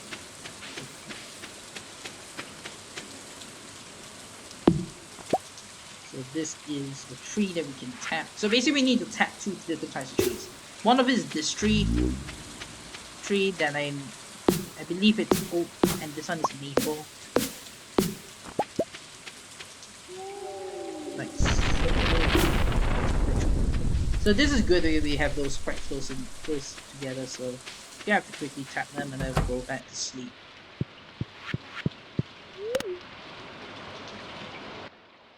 Could do a jam safety next time, but usually the Batcave has more variety than this, so we should be able to get the rest of them sooner or later, so yeah.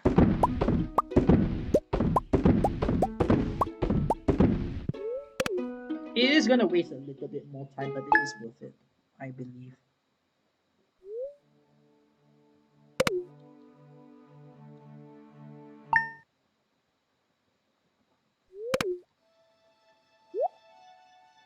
I might actually do... Well, no, I don't know. I might actually do it on the 20th. Just do it. Just do it more what I have.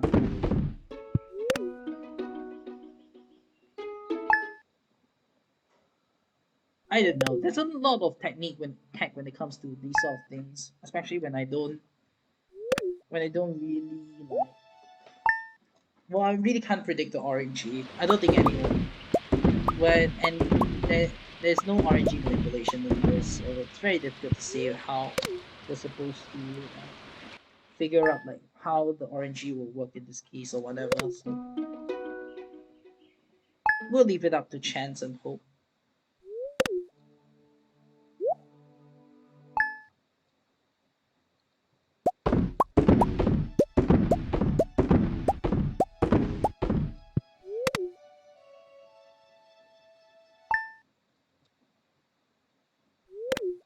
Yeah, so this is 28. We'll check it again and we'll make a decision from there.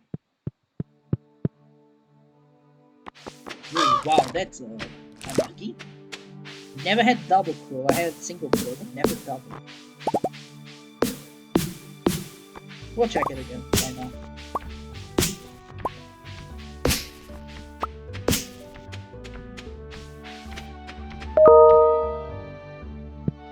No. But I'll just pick this one out in case we need to jam stuff.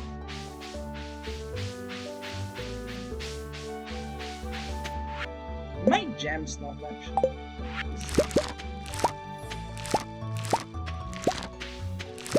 I'll just keep that for jam.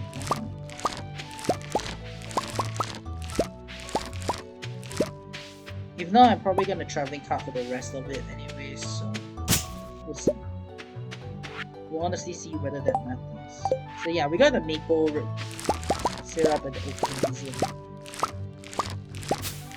Flour is gonna be very important when it comes to just checking for the rest of the stuff that we need, like mushrooms and all that. And we need a purple mushroom for the bundle, so we will check whether we can get one from there. Okay, we didn't get the good luck thing, but I'm just gonna hold this thing for jam. In case we did get the good luck on the 19th, I believe.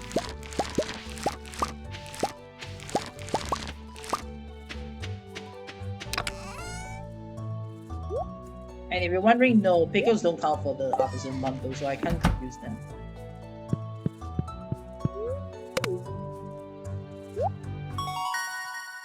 And yeah, pick artisan. Primrose, pick artisan. You've actually lost the game because I didn't pick artisan. And that's a dumb plan if you think about it. That's a dumb reason, honestly. So yeah, need to do this quick because we need to go fishing quickly.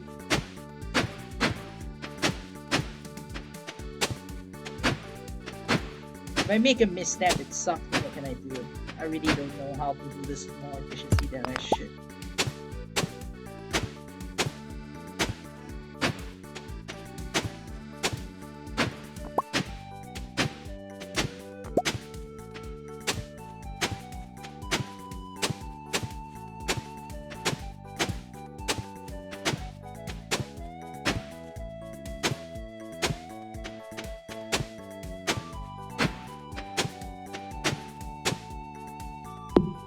Yeah, again, more donations or whatever. Usually this part of the run is where I just whack the ground wholeheartedly to make sure I do as quickly as I can, and I'm doing as quickly as I can. You can count on that. Sometimes quickly doesn't seem quick to you. I mean, animation cancelling is definitely quicker, but no animation cancelling.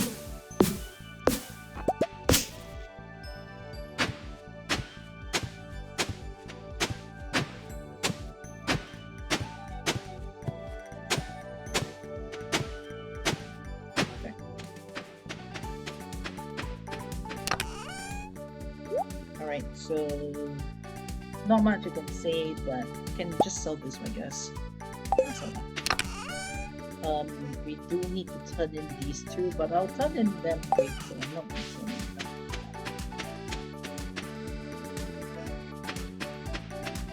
Go pick up that. just get sensitive about it.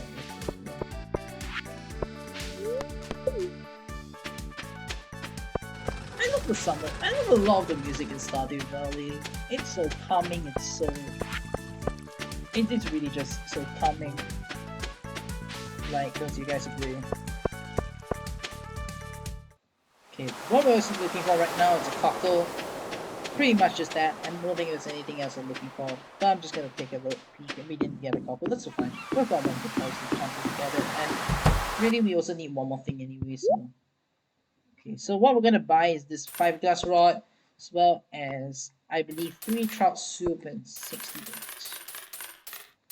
We're gonna be attempting to catch a tuna. We're going to be attempting to catch a tuna. Now, this is very important. Tuna is one of the... Well, it's not the hardest fish to catch. It's one of the rarest fish to catch in the ocean at this moment. So we're just hoping we can get it. Okay. Ooh. Oh my god, that's promising. Oh my god, that's actually promising.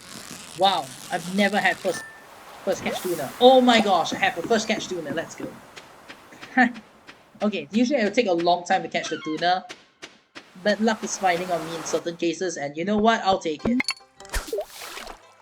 Now we've caught the tuna, why are you still fishing? We can need to catch a sunfish. So after we do that, we're pretty much set for the next few parts, which is pretty okay to me.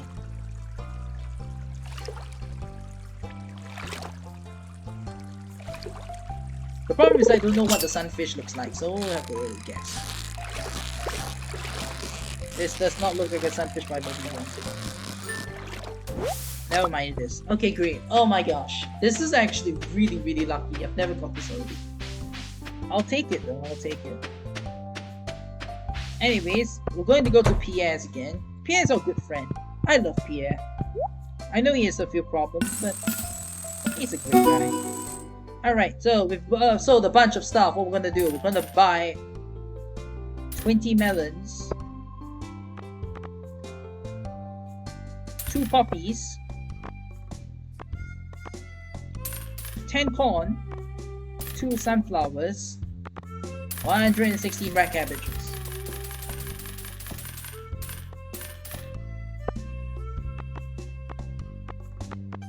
Just making sure I get everything.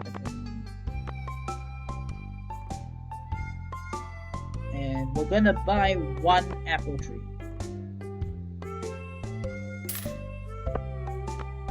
I'm gonna check if there's anything important. Not really. So these items specifically are gonna be used for the next part. Mainly we're gonna be doing the red cabbages like the cauliflowers and the pumpkins right now. But the additional stuff that you can see here, like the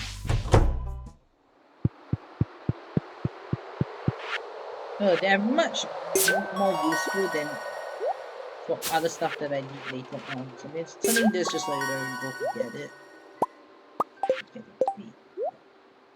Okay, so I'm gonna use these warp totems.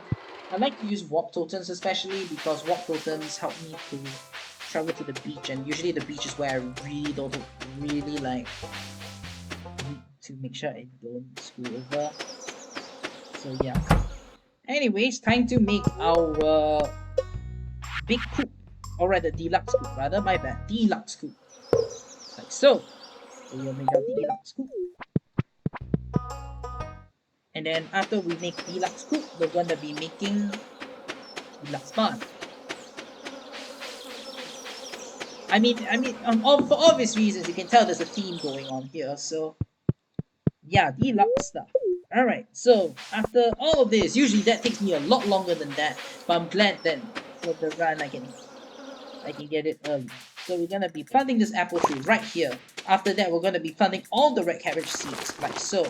These things take around 9 days to mature, but we're gonna be sleeping until the 13th.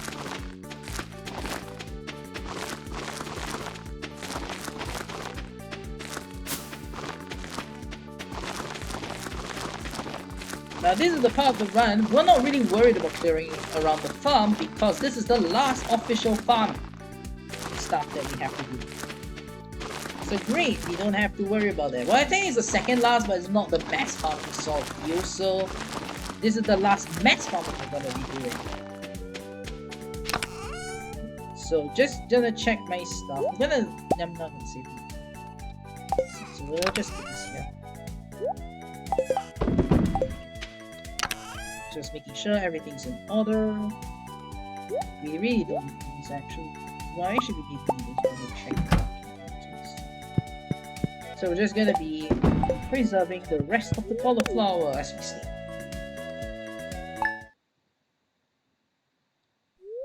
Again, we're sleeping until the 12th of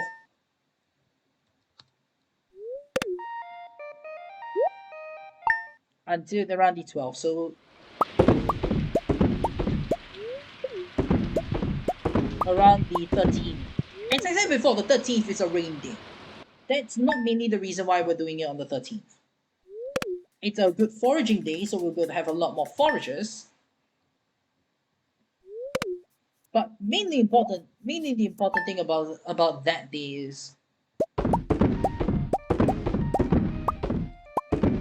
where most of the stuff is going to happen. So yeah.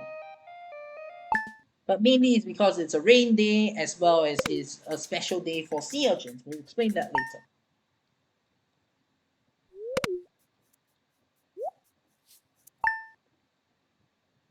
Right, okay.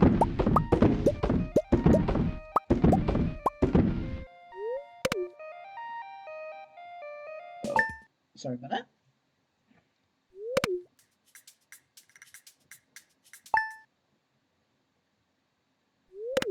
And now we go to the 13th.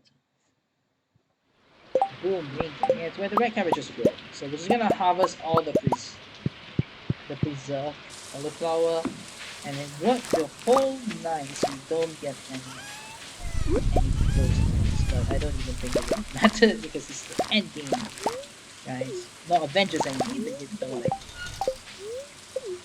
Okay, so we're gonna be harvesting all these red cabbages. This is gonna be the last harvest we're gonna do.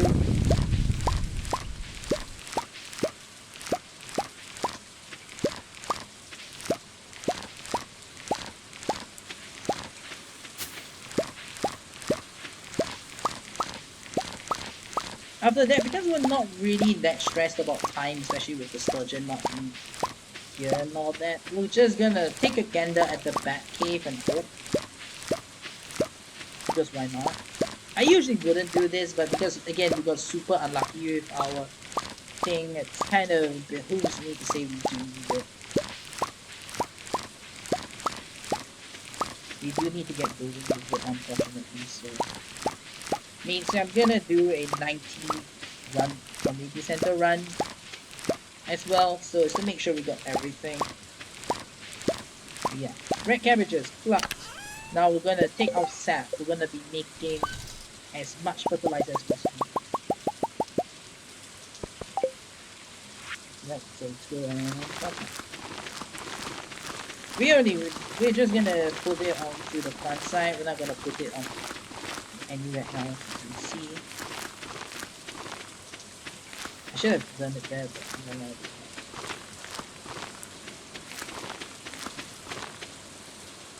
Okay, we're gonna find corn. Place it down. Melon. Place it down. And then poppies, sunflowers. I'm pretty sure I didn't miss anything. Alright, so I'm gonna put this in.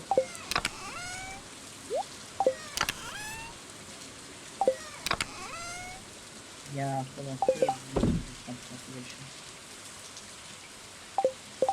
I'm just gonna do this.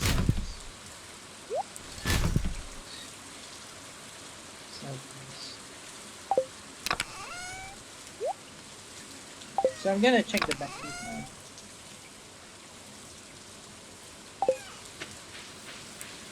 Gonna check the back cave again, just to be safe. We should have half of the run. And I'm hoping that in the next month we get, next month we get the things that we need. So hope and pray. There we go. Okay. So we don't have to make the jam. Good. Okay, good. So I'm just gonna take these with me, and I'm going to be I'm also going to be getting a little bit more stuff as well, which is the bundle stuff that I just need this, I think. Pretty sure. Yeah, I just need that. We just need good wine, and then that's the kegger. And next, we're going to be taking these handy dandy guys up for the artisan bundle. No, sorry, not artisan. For the what's that bundle name again? Oh my god, what's that bundle name again? Oh, exotic foraging bundle. Yeah, there we go. So we're not going to town, we're actually going to the mines. And the reason why we're going to the mines, you can eat this truck soup. We're going to be catching a largemouth bass, a bullhead, a sturgeon, a carp, and a chub. Now you'll be wondering, do you just say sturgeon? We already caught the sturgeon. Yeah, I'm just saying sturgeon because I could rattle it off. But we got the sturgeon already, so that means we can skip the sturgeon. And even better, we can just skip everything else. We got the largemouth. Okay, this is a really bad spot. So what we're basically gonna do is we're gonna catch the sturgeon. We're just gonna catch all the rest of the fish, and the bullhead, the chub, and the carp, they use the training rod. So I should catch them quite quickly. So that's a good thing. So that's the bullhead. We just need a carp and a chub. Now this could be a chub or a carp. The only way I can tell is if I do a hands-off fishing technique. Never mind, that was a really excitable carp. Okay, so we're just gonna hands off and hope for the chub. That's the only thing we need. Yeah, this is a chub. Yes, there we go. Never mind. A very confused carp. Damn it. Dang it. A very confused carp. Dang it.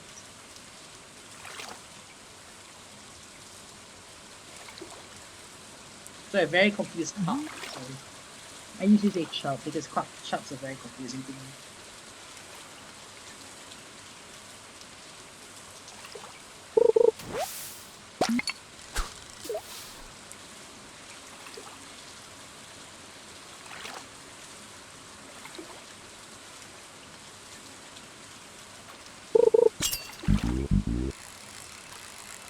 Yep, this could be a chub. It looks really confused. It also could be a carp that wants to stay down, but looking at how far it wants to move, it's definitely a chub. There we go.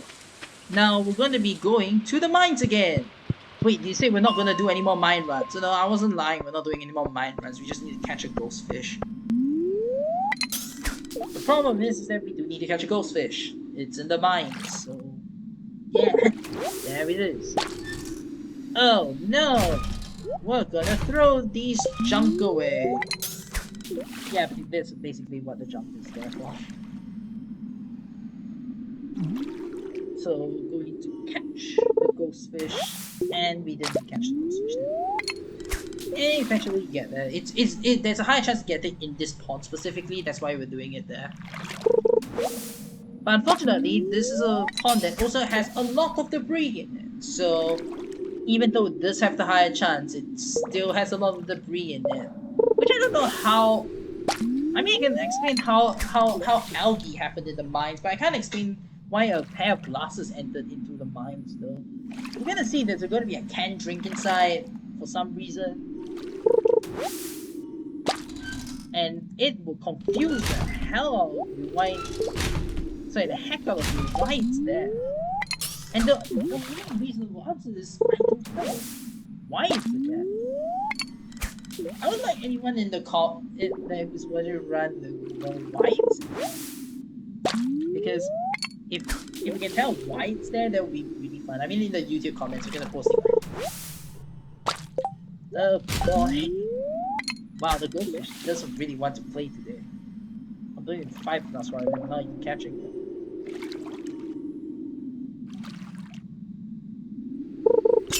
There we go.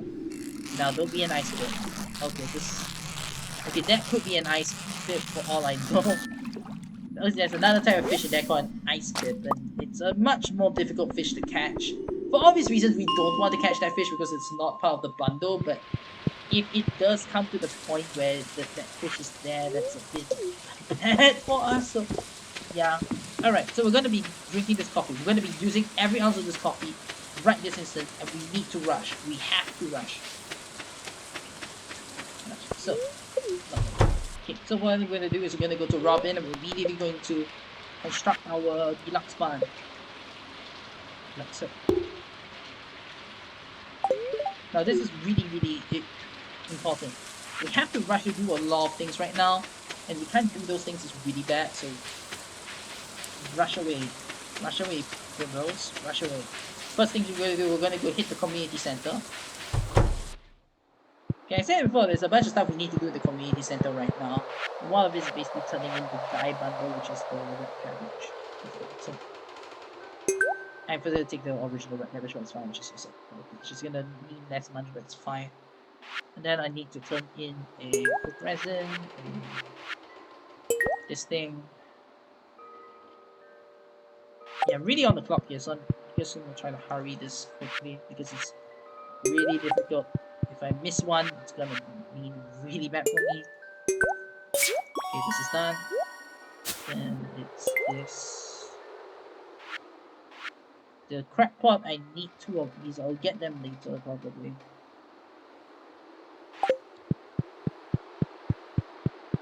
So I'm going to be drinking a lot of coffee just to make sure I hit the numbers that I need. So this one's done. We grab this. This is for later. This is for later. Okay. So what I'm going to do is I'm going to take this cake. I'm going to place it here. And I'm going to put a grape inside. Just going to make grape wine and we need that. So next thing I want to do, I want to turn this 2 in. That one we just need a... We can go for the pine tar actually because we don't need that thing, but we can get the red mushroom easily. So just put this, that, and yeah, that's pretty much it. Okay. So we're really on the clock right now. It's really on the clock right now. It's really intense. This is the most intense people we've ever seen.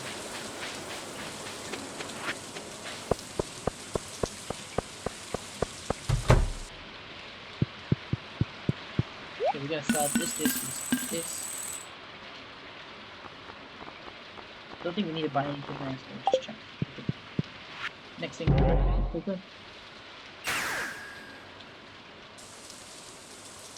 And then we quickly search for sea urchin.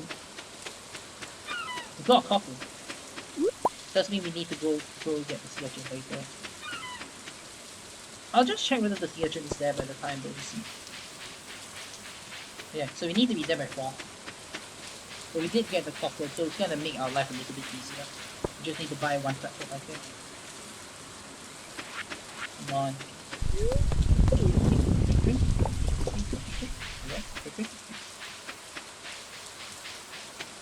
There. We made it just in time. I'm gonna buy a duck named Gretch. And then a rabbit, which I'm gonna name Bob because, you know, Wretch and Bob. And we're gonna be... Right, so we're gonna go back up here. And we're gonna be sleeping until summer 19. I'm gonna check whether the sea urchin did spawn there, because usually they never did spawn until there.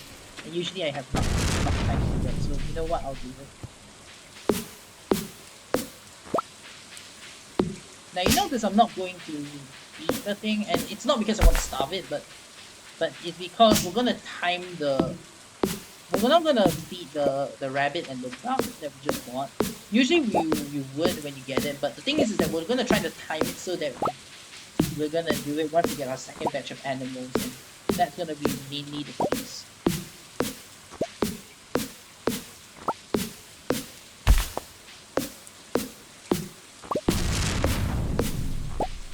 Saw that lightning strike. That was scary. Yeah, lightning strikes in this game are quite scary. Loud and... Come on, get me to the farm.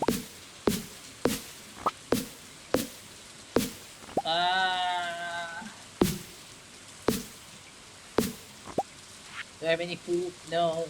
No way I do. Give me the algae out of me. Amazing though. Yeah, never really ran out of energy at this point, but you know what? What's the other thing? So we're just gonna check that part later on. So yeah. So I'm just gonna put this back.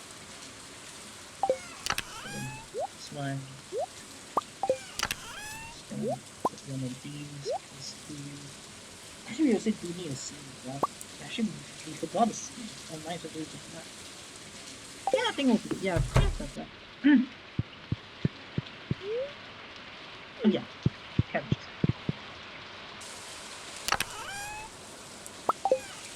Oh yeah, cabbages.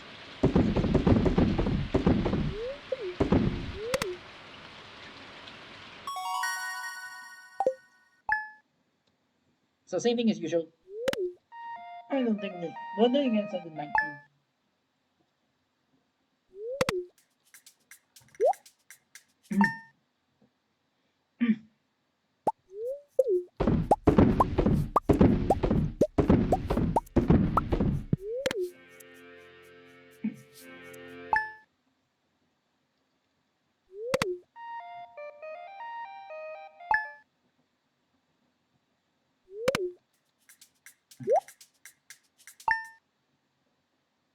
Alright, welcome to 19. We're gonna be doing a bunch of stuff today. Mainly, it's just gonna be putting this in. And yeah, first thing first, I'm gonna go grab the hay. I'm gonna make sure I'm not doing this. Okay, pet the duck, pet the rabbit. I mean, pet the rabbit, pet the duck. I mean, but still pretty much the same thing. I need that. That. So I'm gonna do a bit of a series, but I'm just gonna quickly go to the beach. And what we're hoping for is we're hoping whether the sea urchin did. Oh, there it is. Yes, nice. So sea urchins have a chance to spawn on the left side at specific times.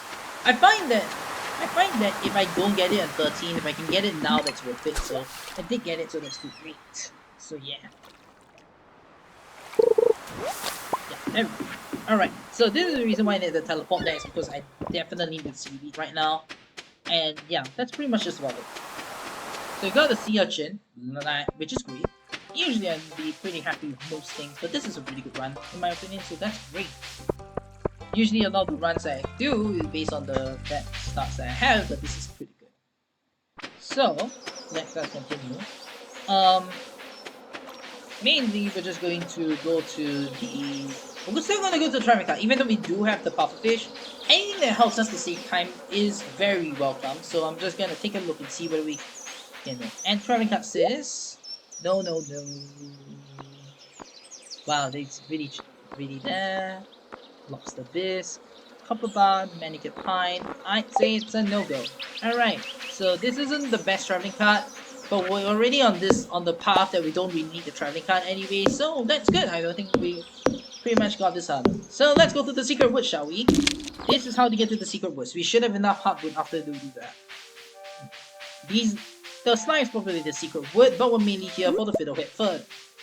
This is the fiddlehead fern. Now, we're gonna do some fishing. We're gonna be specifically catching a wood skip.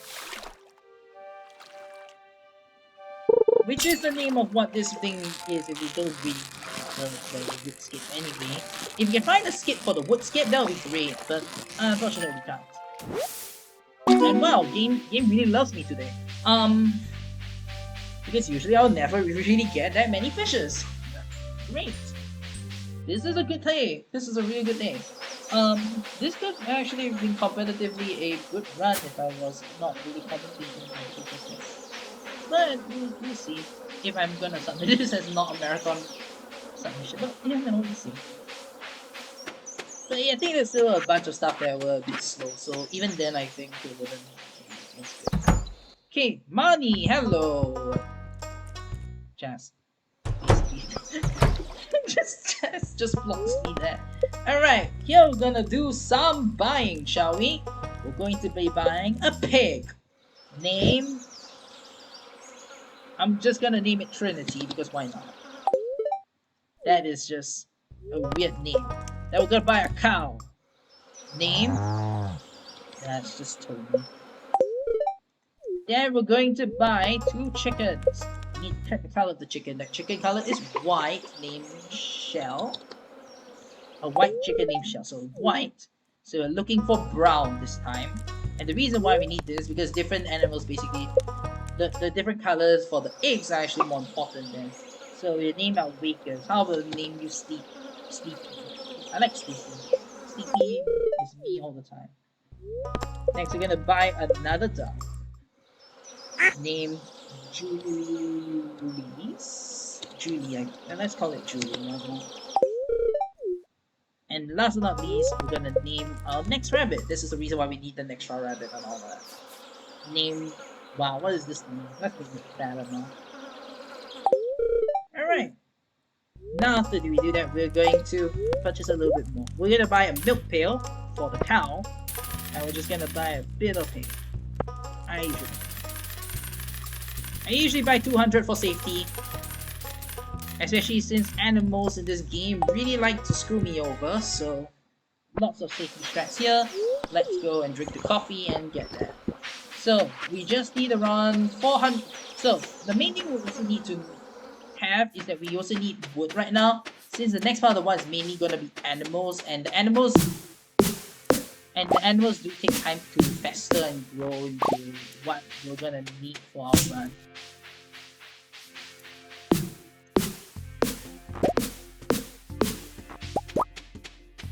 And at the same time, while we wait for the animals to grow, we do need to make sure we get everything done like that. So this is for the maki roll, this is for the thing, this is the thing. So first thing I'm going to check just to make sure. So we're just missing these two, which I'm doing now. These are pretty much going to be the things I need. This one I just need the mushroom, which I'm gonna search for. Then I need a little bit more. So I need 550 wood. So with that. So for the fish tank, we need. I didn't get the thing for the fish tank, but I got a couple early on. So I just need I just need a I need to remember to do a crack pot for that. So yeah, I'll do that. Sandfish and woodscape. This one I have to go to the desert. So I think I'm going to have to go to the desert for some of the things. So the desert I have to go, and then the walk, I'm skipping that because that's very easy to do. Purple mushroom for you, sea urchin, sunflower, duck feather, I can get that. This one later, poppy and truffle and later. The poppy and truffle and later, the apples I get later. The wine I'm doing, the rice I'm doing. Yeah, pretty good. So this is just a little bit of a check just to make sure I've got everything I need in this run. And usually sometimes I may forget one or two things, but I'm pretty sure I got everything. So I'm gonna use the rest of this time. I'm gonna chop wood right now. And the main reason why I'm chopping wood right now is because we need wood for this run. Whereas for the last part of this run, we need 550 wood. So I'm gonna, and also need a little bit more space for the animals specifically the barnyard animals to roam, so it's better to give them a little bit more space. The majority of the rest of the run is just gonna be waiting for the animals to give me the thing, but I'm gonna be doing a money run later on for some of the things, so I will hopefully get the rabbit's foot and all that for that, but if I don't, then I can do that later. Do the money run later. I'm just gonna do the money run at a specific point of time because it's faster that way. So I don't have to continuously walk out my house every single time I need to do an animal stuff.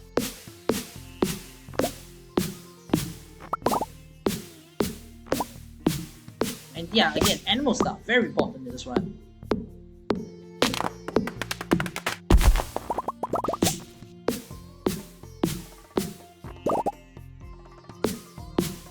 Keep on missing, that's not my fault. That's why I have the 2-hit indicator unlocked, because I usually spam click a lot, and again, spam clicking is faster than holding, because you can actually hold down and do it, but spam clicking is a bit faster.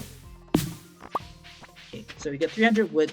One more chop round should do the trick. I'm going to just open the barn just in case, and then go free for a little bit of that thing.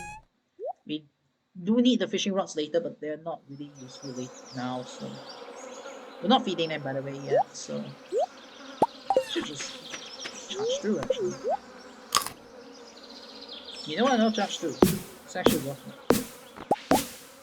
I'm gonna use 1, but I'm not gonna use 2. Here's a cow going up for a stroll. There's the pig. There's the pig.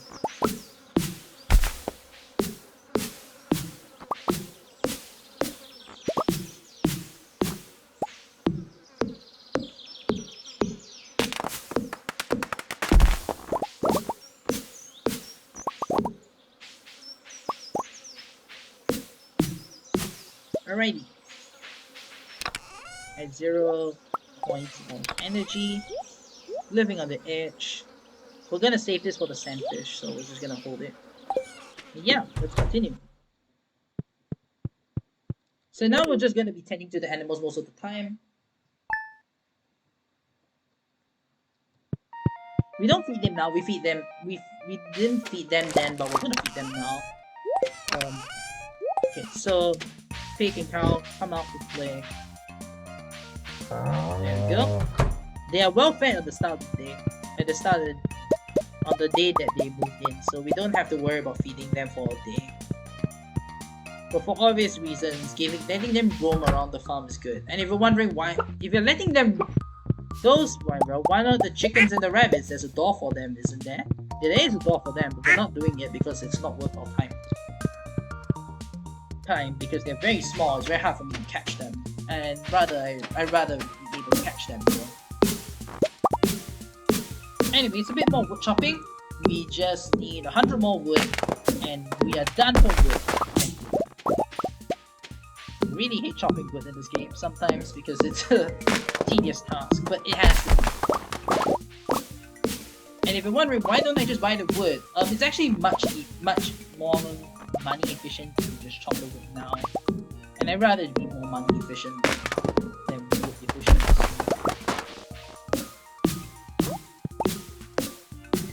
So yeah.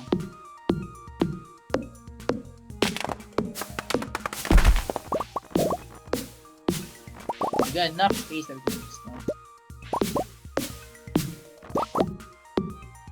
Yeah, got it. Alright, so I got enough wood for the entire run. Yay. Now I just need to store it here to remind myself to take it, so yeah.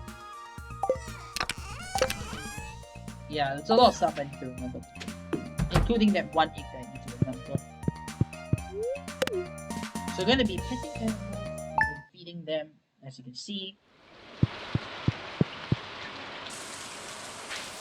Sunflower has grown. Pick that up.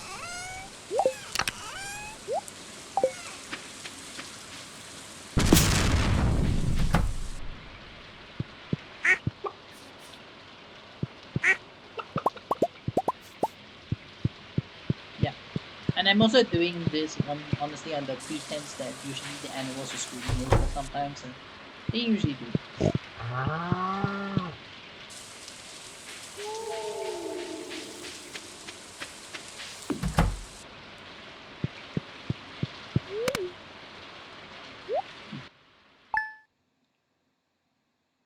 Right?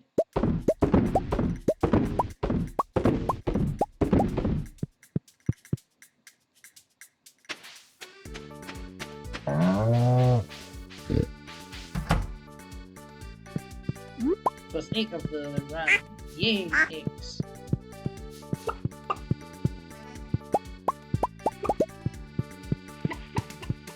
So we got our first egg. We do need an egg.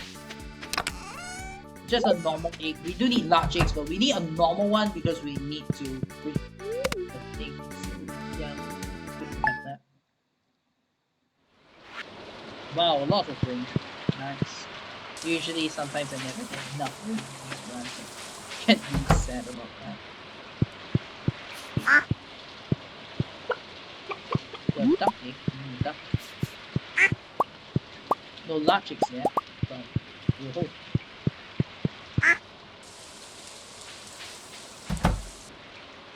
Well, since it's raining, I might as well just refill that pen now.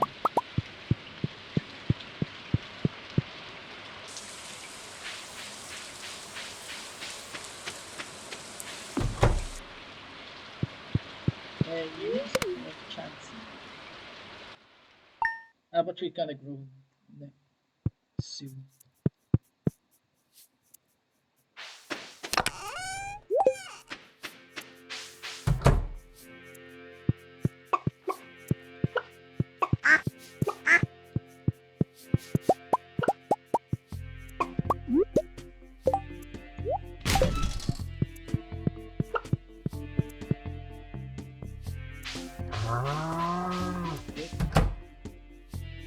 Pig is a bit shy today.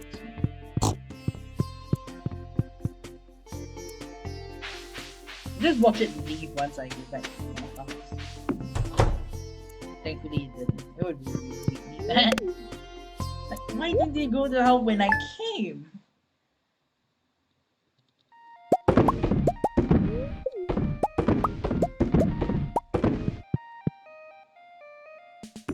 There we go. Pig and a cow walking through town. Wool we need, yeah. Okay, wool we definitely need. We need the lunch one, so just need the hope it's enough of the friendship.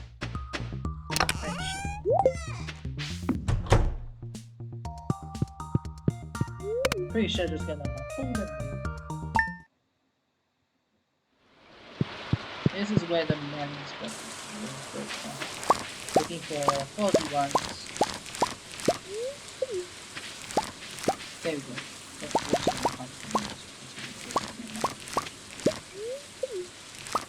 Corn is gonna grow, I believe tomorrow. So melons now.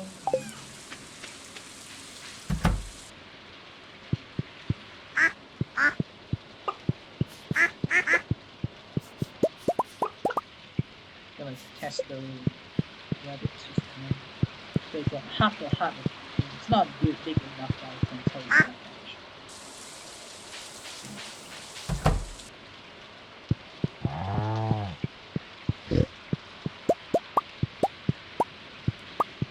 Okay.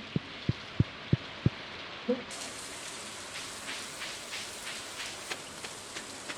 Now it's just a very boring part of the run where we just hope a lot of the things happen as they do, and yeah, pretty much it. They just take the I just took the decoration. Oops. Yeah, I was supposed to. Now corn. I'm hoping corn doesn't gives me good luck today. Usually it doesn't, but that's why corn's a multiple yield, thankfully. No, not today. Unfortunately.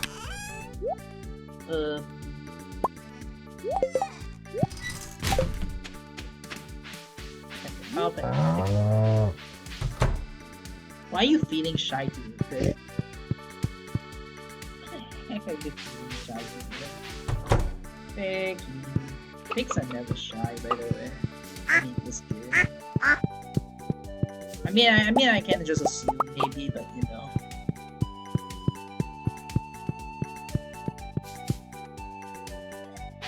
No, now we come out. Mate, come on. All in good fun, obviously.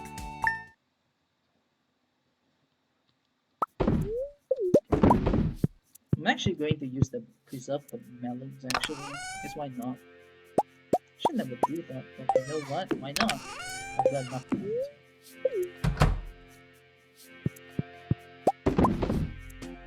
Because I got a little bit of time this one, because the enemies have nothing.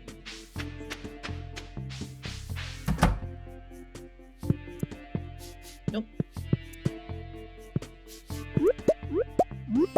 So throw out one of each of them.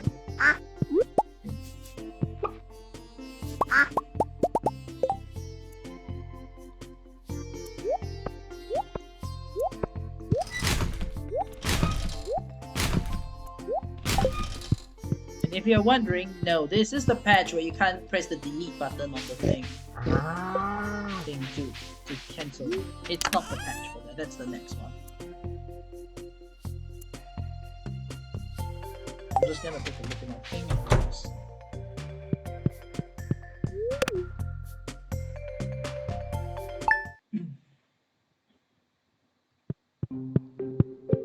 Fall now. The apple tree should be starting to bloom. And the pig should be at its full maximum pigginess. No, please don't focus on that. Don't even know what pigginess means. I don't want to know, I think. But you know. Okay, pig's here. Now, well, I'm hoping pig gives truffle, but I'm not gonna wait for that because it's not worth it now.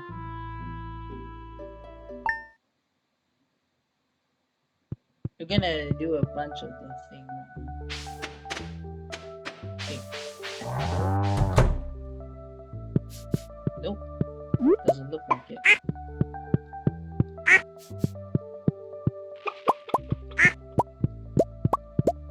Yep, so just gonna pick up the stuff that I need. Hopefully pig here gets less shy. Fortunately, pig is shy for some reason. Let's just give it a little bit more cuddles. But I can't really wait for that. I'm just gonna see. I can't wait for that crap.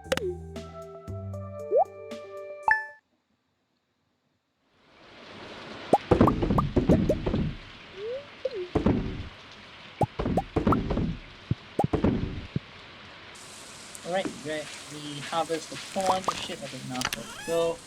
I'm just gonna leave it there because I don't really have time. Alright, apples. Got them. Come on, got this. Celery. Come on, man. There we go. Duckles have given me their favor. Duckles have given me their favor today. So it's Duckles. I believe it's Duckles.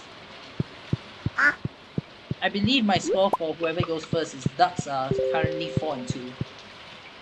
Oh yes, I forgot. Oh yes, I have forgotten. We need to give the ducks away back to normal. We've taken care of them for them. They have done that. Okay, this is where I'm gonna start to make the count because I believe. Oh my god, really? Wow, okay, that has never happened before. Large milk on first try. That has actually never happened before. I am not kidding. Okay, maybe today is my day. Maybe today is my day. Wow, this actually has never happened before. I'm not even kidding. This has actually never happened before. Wow, I'm actually kind of impressed. What? That actually has no. This is really weird for me. I never get the large milk on first try. Usually it takes a couple more tries than this. I guess it's a good year. I'm gonna be checking the thing on tomorrow, or rather the next day, I think, because I think no Saturday. What am I saying? Saturday. So yeah, actually this will be the day where I can get my jam and all that. Okay. Okay.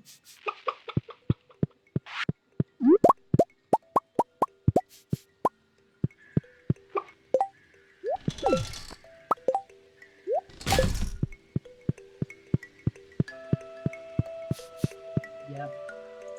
There we go. Thank you, me. No. There we go. Thank you, me. Anyways. Wow, this is actually interestingly good. This is actually an interestingly good run. I mean, it has its shortcomings, but this is a really interestingly good run. Anyways, we're gonna get the jam here. Now, what really would make me happy is that the chickens give the large chicks now and the rabbits give the thing now, but I can't really like guess that. It didn't give one of the eggs, so I'm just gonna take that. I usually never sell both the chickens yet until I get both the eggs, so I'm gonna check for a wow. purple mushroom now. If I can't get it now, then it's okay.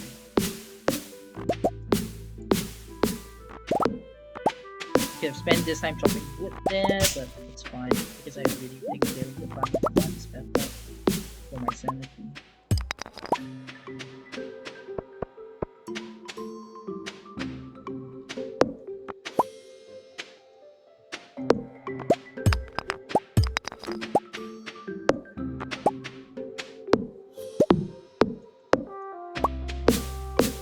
Okay, that's the red mushroom.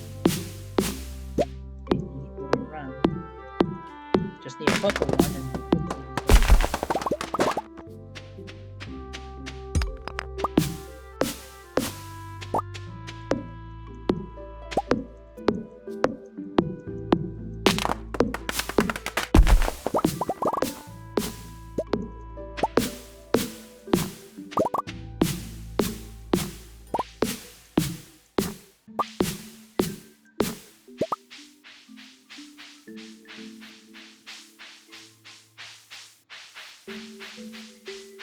survey says no purple mushroom.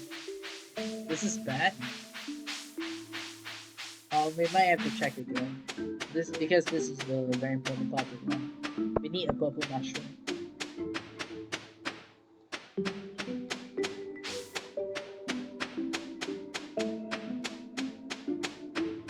So we just need a hope we can get a purple mushroom on Saturday. And nothing we do. But we do get the red mushroom for the bundle, so it's good. I guess.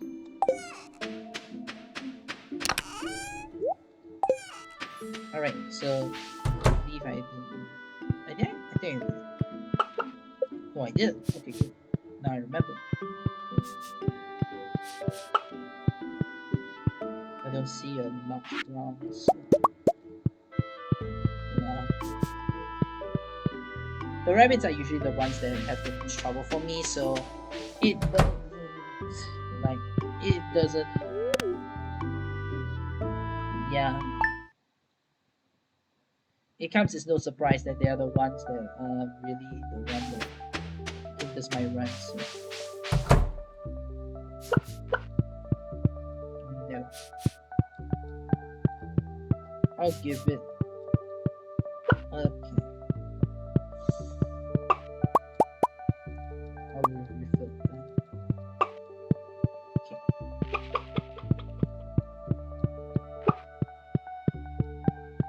It's basically the walls of bricks.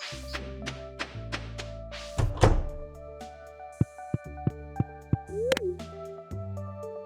Gonna check it on the 13th.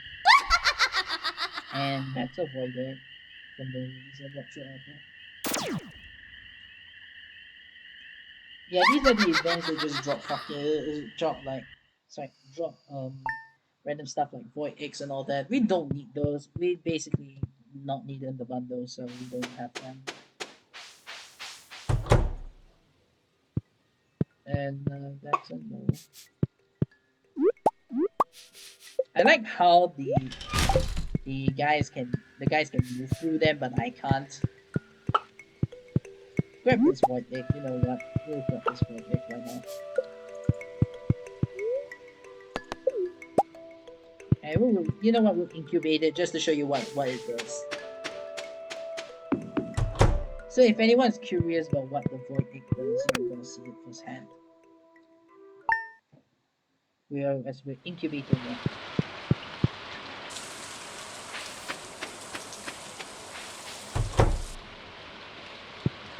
I don't believe I need any large one in the large one.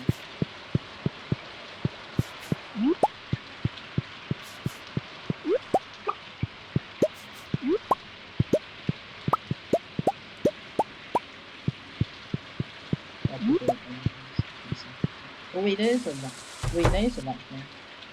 Just didn't see it. Oh my gosh, it is so hidden. There we go. Alrighty. Alright, Sleepy is sleeping. Well, I mean, they return them. It's not like we just return them to mommy. That's the idea behind it, by the way. Don't think it's the other thing. It's not. Eric, bro, the concert date said that it wasn't really selling everywhere, so yeah.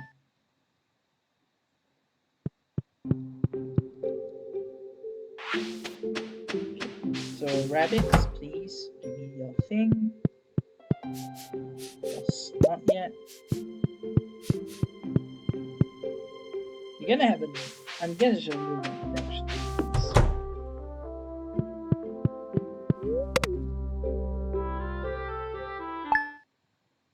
I forgot to check the time of day, but we'll leave.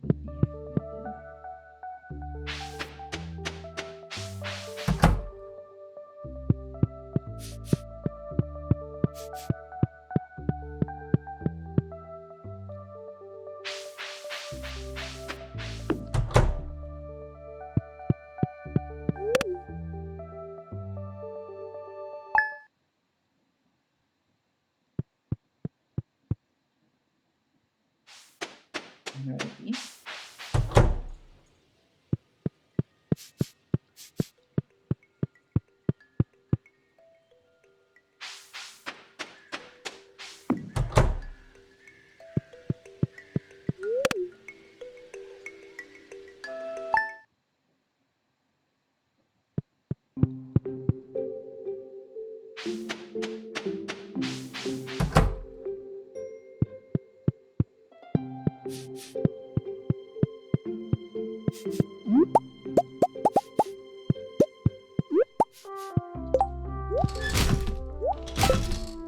So not much to say here. We're just gonna wait until the rabbits potentially give us the thing we need.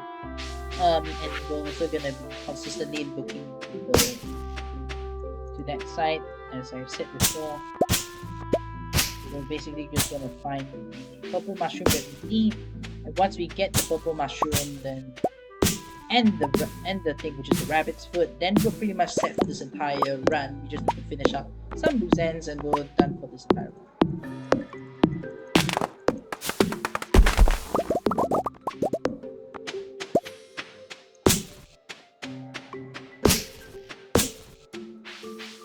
Common. There we go, purple. There we go.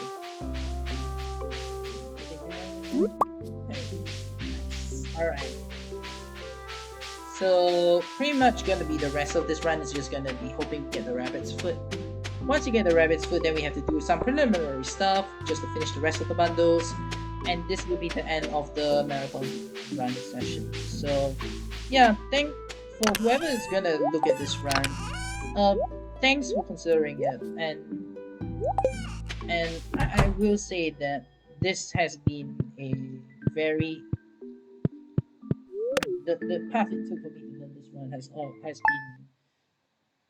been the most enlightening. I've been honestly, it's been the best run. It's one of the best, more interesting thing I've had. Oh, that's the thing. I'm just gonna name it Bro. So this is where we basically hatch the void chicken. So this is a void chicken. It's basically a chicken, but it's black. It basically acts like a similar chicken, so it's basically just the same thing. But I hatched it just because, you know what, we're getting to the end of the run, we might as well just see some cute stuff like a new chicken.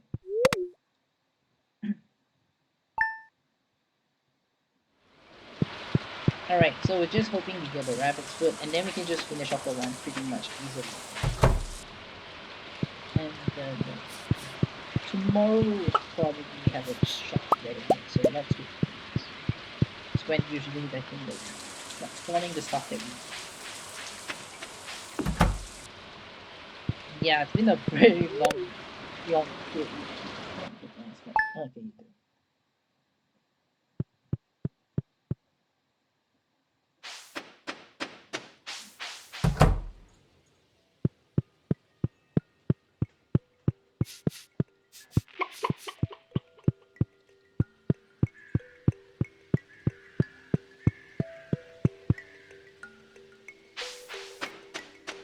So yeah.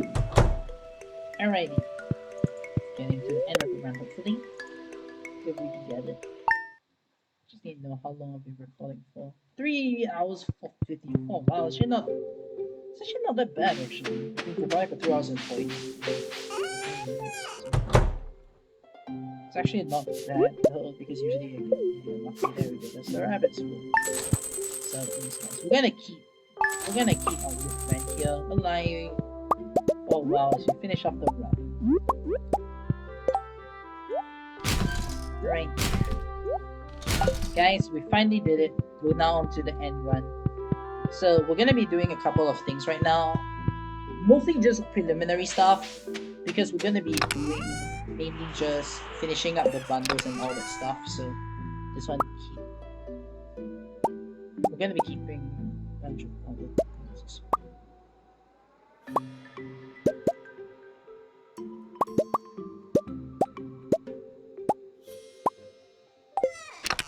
I'm gonna put this.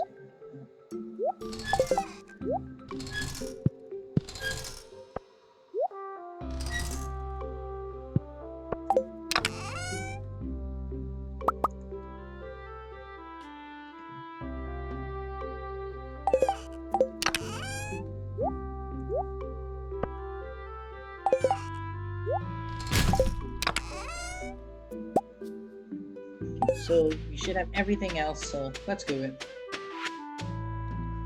Yeah, I forgot to get the coffee. Yeah, I forgot to get coffee. Oops. I think I'm gonna...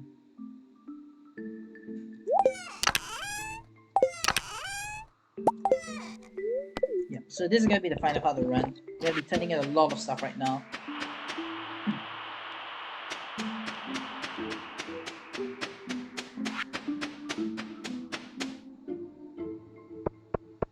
So first we do a turn in, then we go to Pierre.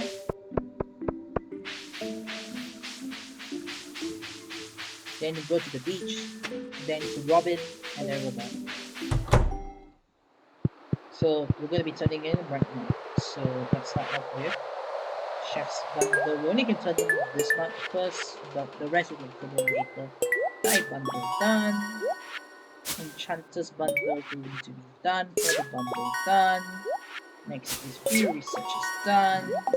Next we're going to go towards this bundle. The Crabpot Bundle is going to be done, so we just need one more. Next we need the Sandfish, we'll get that later. Gonna detour, go get the wine. Then we're gonna go get the Exotic Foraging Bundle. This one's done. But we're not gonna turn in this. Actually, we can turn in this first because we're gonna turn in the rest yet.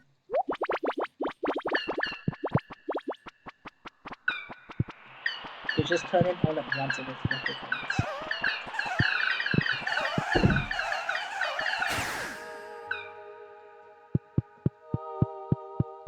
Next, we're gonna turn in rocks. Then we'll turn in Animal Bundle, maybe just this much, and then we're done pretty much with this one.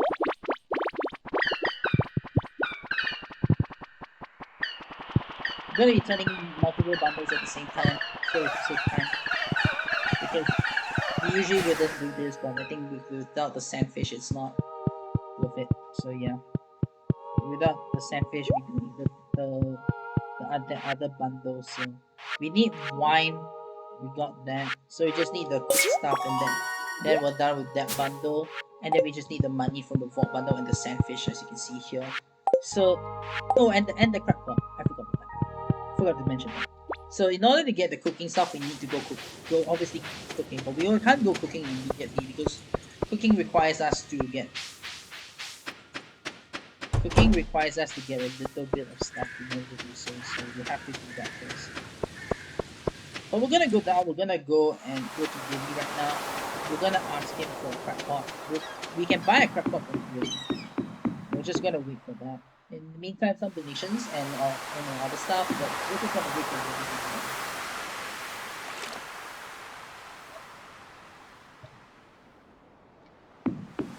Alright, stop. We're just here to buy a crab pot, really. We just need one. We're gonna check it until we manages to get the thing. We really only just need one. We're gonna drink more coffee and then rush for the next one. We're gonna be turning in the celebrities that we acquired earlier on. And once we do that, then we can then finish off the run. Oh yes, it's Wednesday. Oh yes, it's Wednesday, right?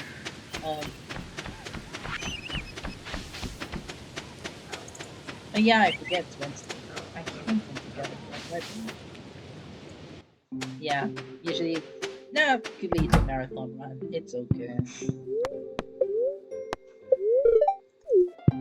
Just gonna upgrade the house immediately and then just sell all the stuff through shipping bin. I'm gonna sell the stuff through shipping bin and then do the vault bundle immediately. On the next day. Lucky I got the additional copy for that, so it's good. Yeah, I keep on forgetting. That's fine, that's fine. Usually there will be one exact mistake in my run, and I'm glad it's not the worst mistake. So. Yeah. I'm gonna sleep a day, and then upgrade my house. House upgrade will be the next.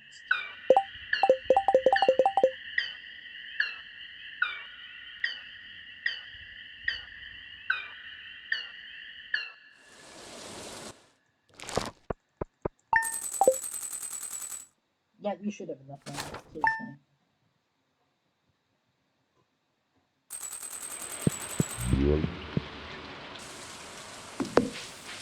Yeah, Robin's gonna go hard at work to make a house, so we're gonna be doing some crackpot shenanigans.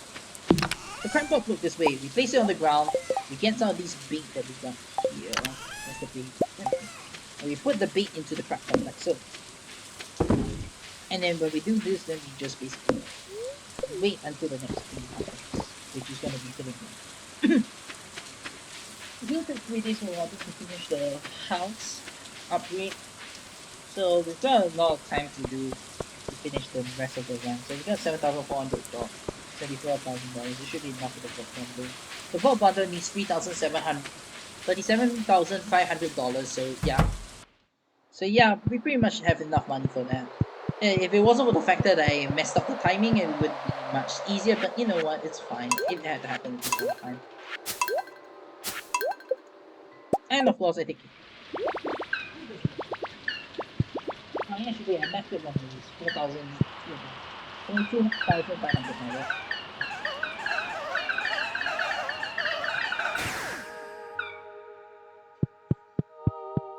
we're getting to the last parts of this run. Just we need to finish the fishing bundles and the cooking bundles, and we're done for this run.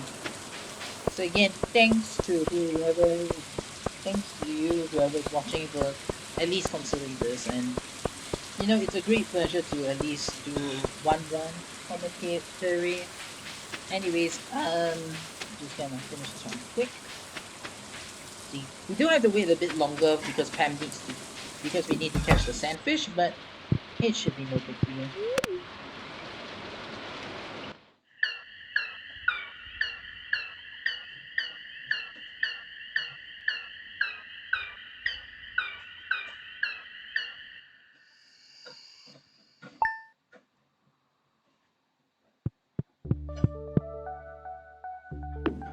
And services, there we go. Periwinkle. Nice. That's good. I'm gonna install the periwinkle in here first. I'm just gonna take the rest that I need to make my stuff and quickly do so.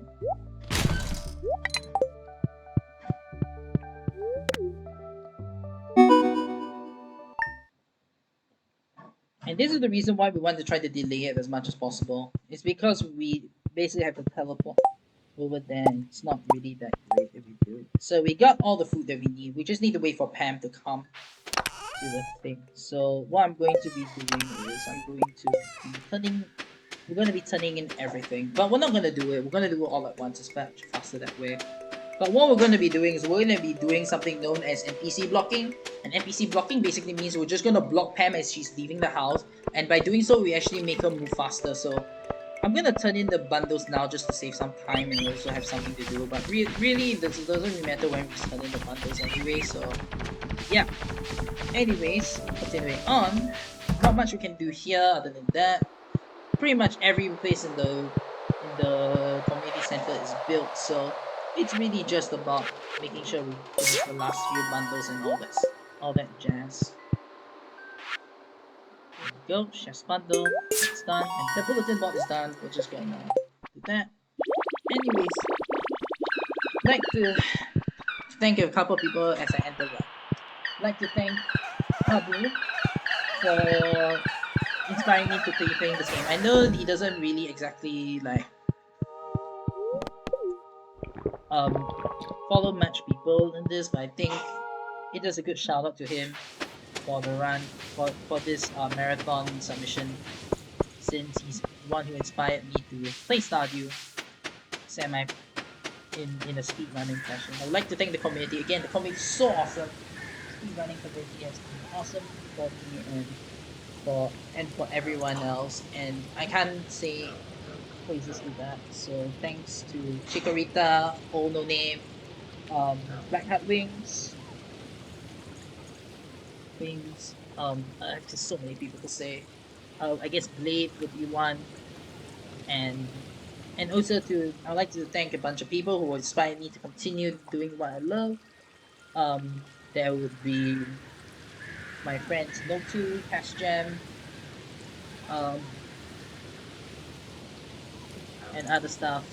Maybe they won't see this, but if they do, please tell them they're there. They've got wait, who else is Dentor, Yan Apples.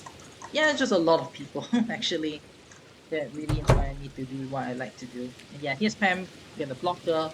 We speed up. Come on, Pam. Let's go. And again, even when she's moving that fast, I still move faster than her, even without coffee, by the way. So we can just get to the next NPC block. So again, thanks to everyone who made this thing possible. Thanks to the community. Thanks to everyone. We're gonna end this off by going to the desert. Everyone loves the desert. So yeah. Come on, Pam. Pam. There we go. So yeah, this saves about a couple of seconds. So I will say is it's mainly we just need that couple of seconds of time. So just gonna wait until she appears. And when she stands there, we know we're going. I wish we can skip this cutscene, but we can't. But at least to show you other people in Stardew Valley, like the desert. So in the desert, we're just gonna be searching for one thing, which is the sandfish. If I was really, really unlucky with that, we would have gone and catch um we could have gone and done get some coconuts and cactus fruits for the exotic forage bundle, but for obvious reasons, we don't need those. We're just content with the sandfish. Now the point of the desert, by the way, actually now that we're gonna end this off, we might as well just take a bunch of more stuff. The point of the desert is to enter the Skull Cavern. The Skull Cavern is one of the best areas to play around with, and it is the thing that mainly a lot of people go to the desert for its Skull Cavern.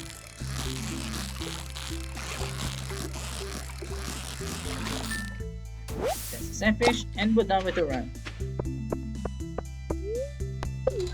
Anyways, as I end again, thanks everyone for making everything possible, and yeah, depending on who's gonna see this run, thank you so much for taking the time to watch it. And yeah, it's not the most perfect run, but it's a pretty good run in my opinion. So yeah, and I would say when time is, but I'm just gonna say when time is because I have to quickly end this as a very large video.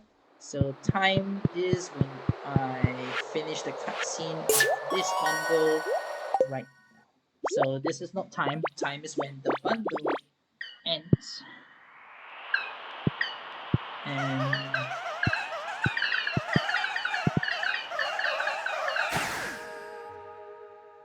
that's the last bundle, guys.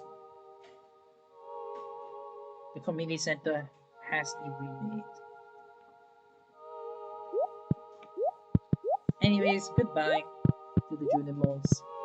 And that's all for me as well. And that's all for me as well. So thanks again for everything. And we're gonna see you soon. Also, emotes.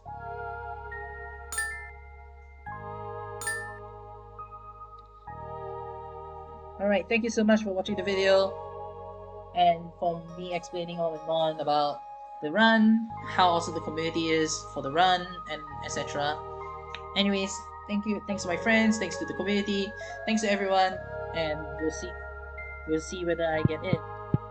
Anyways, goodbye.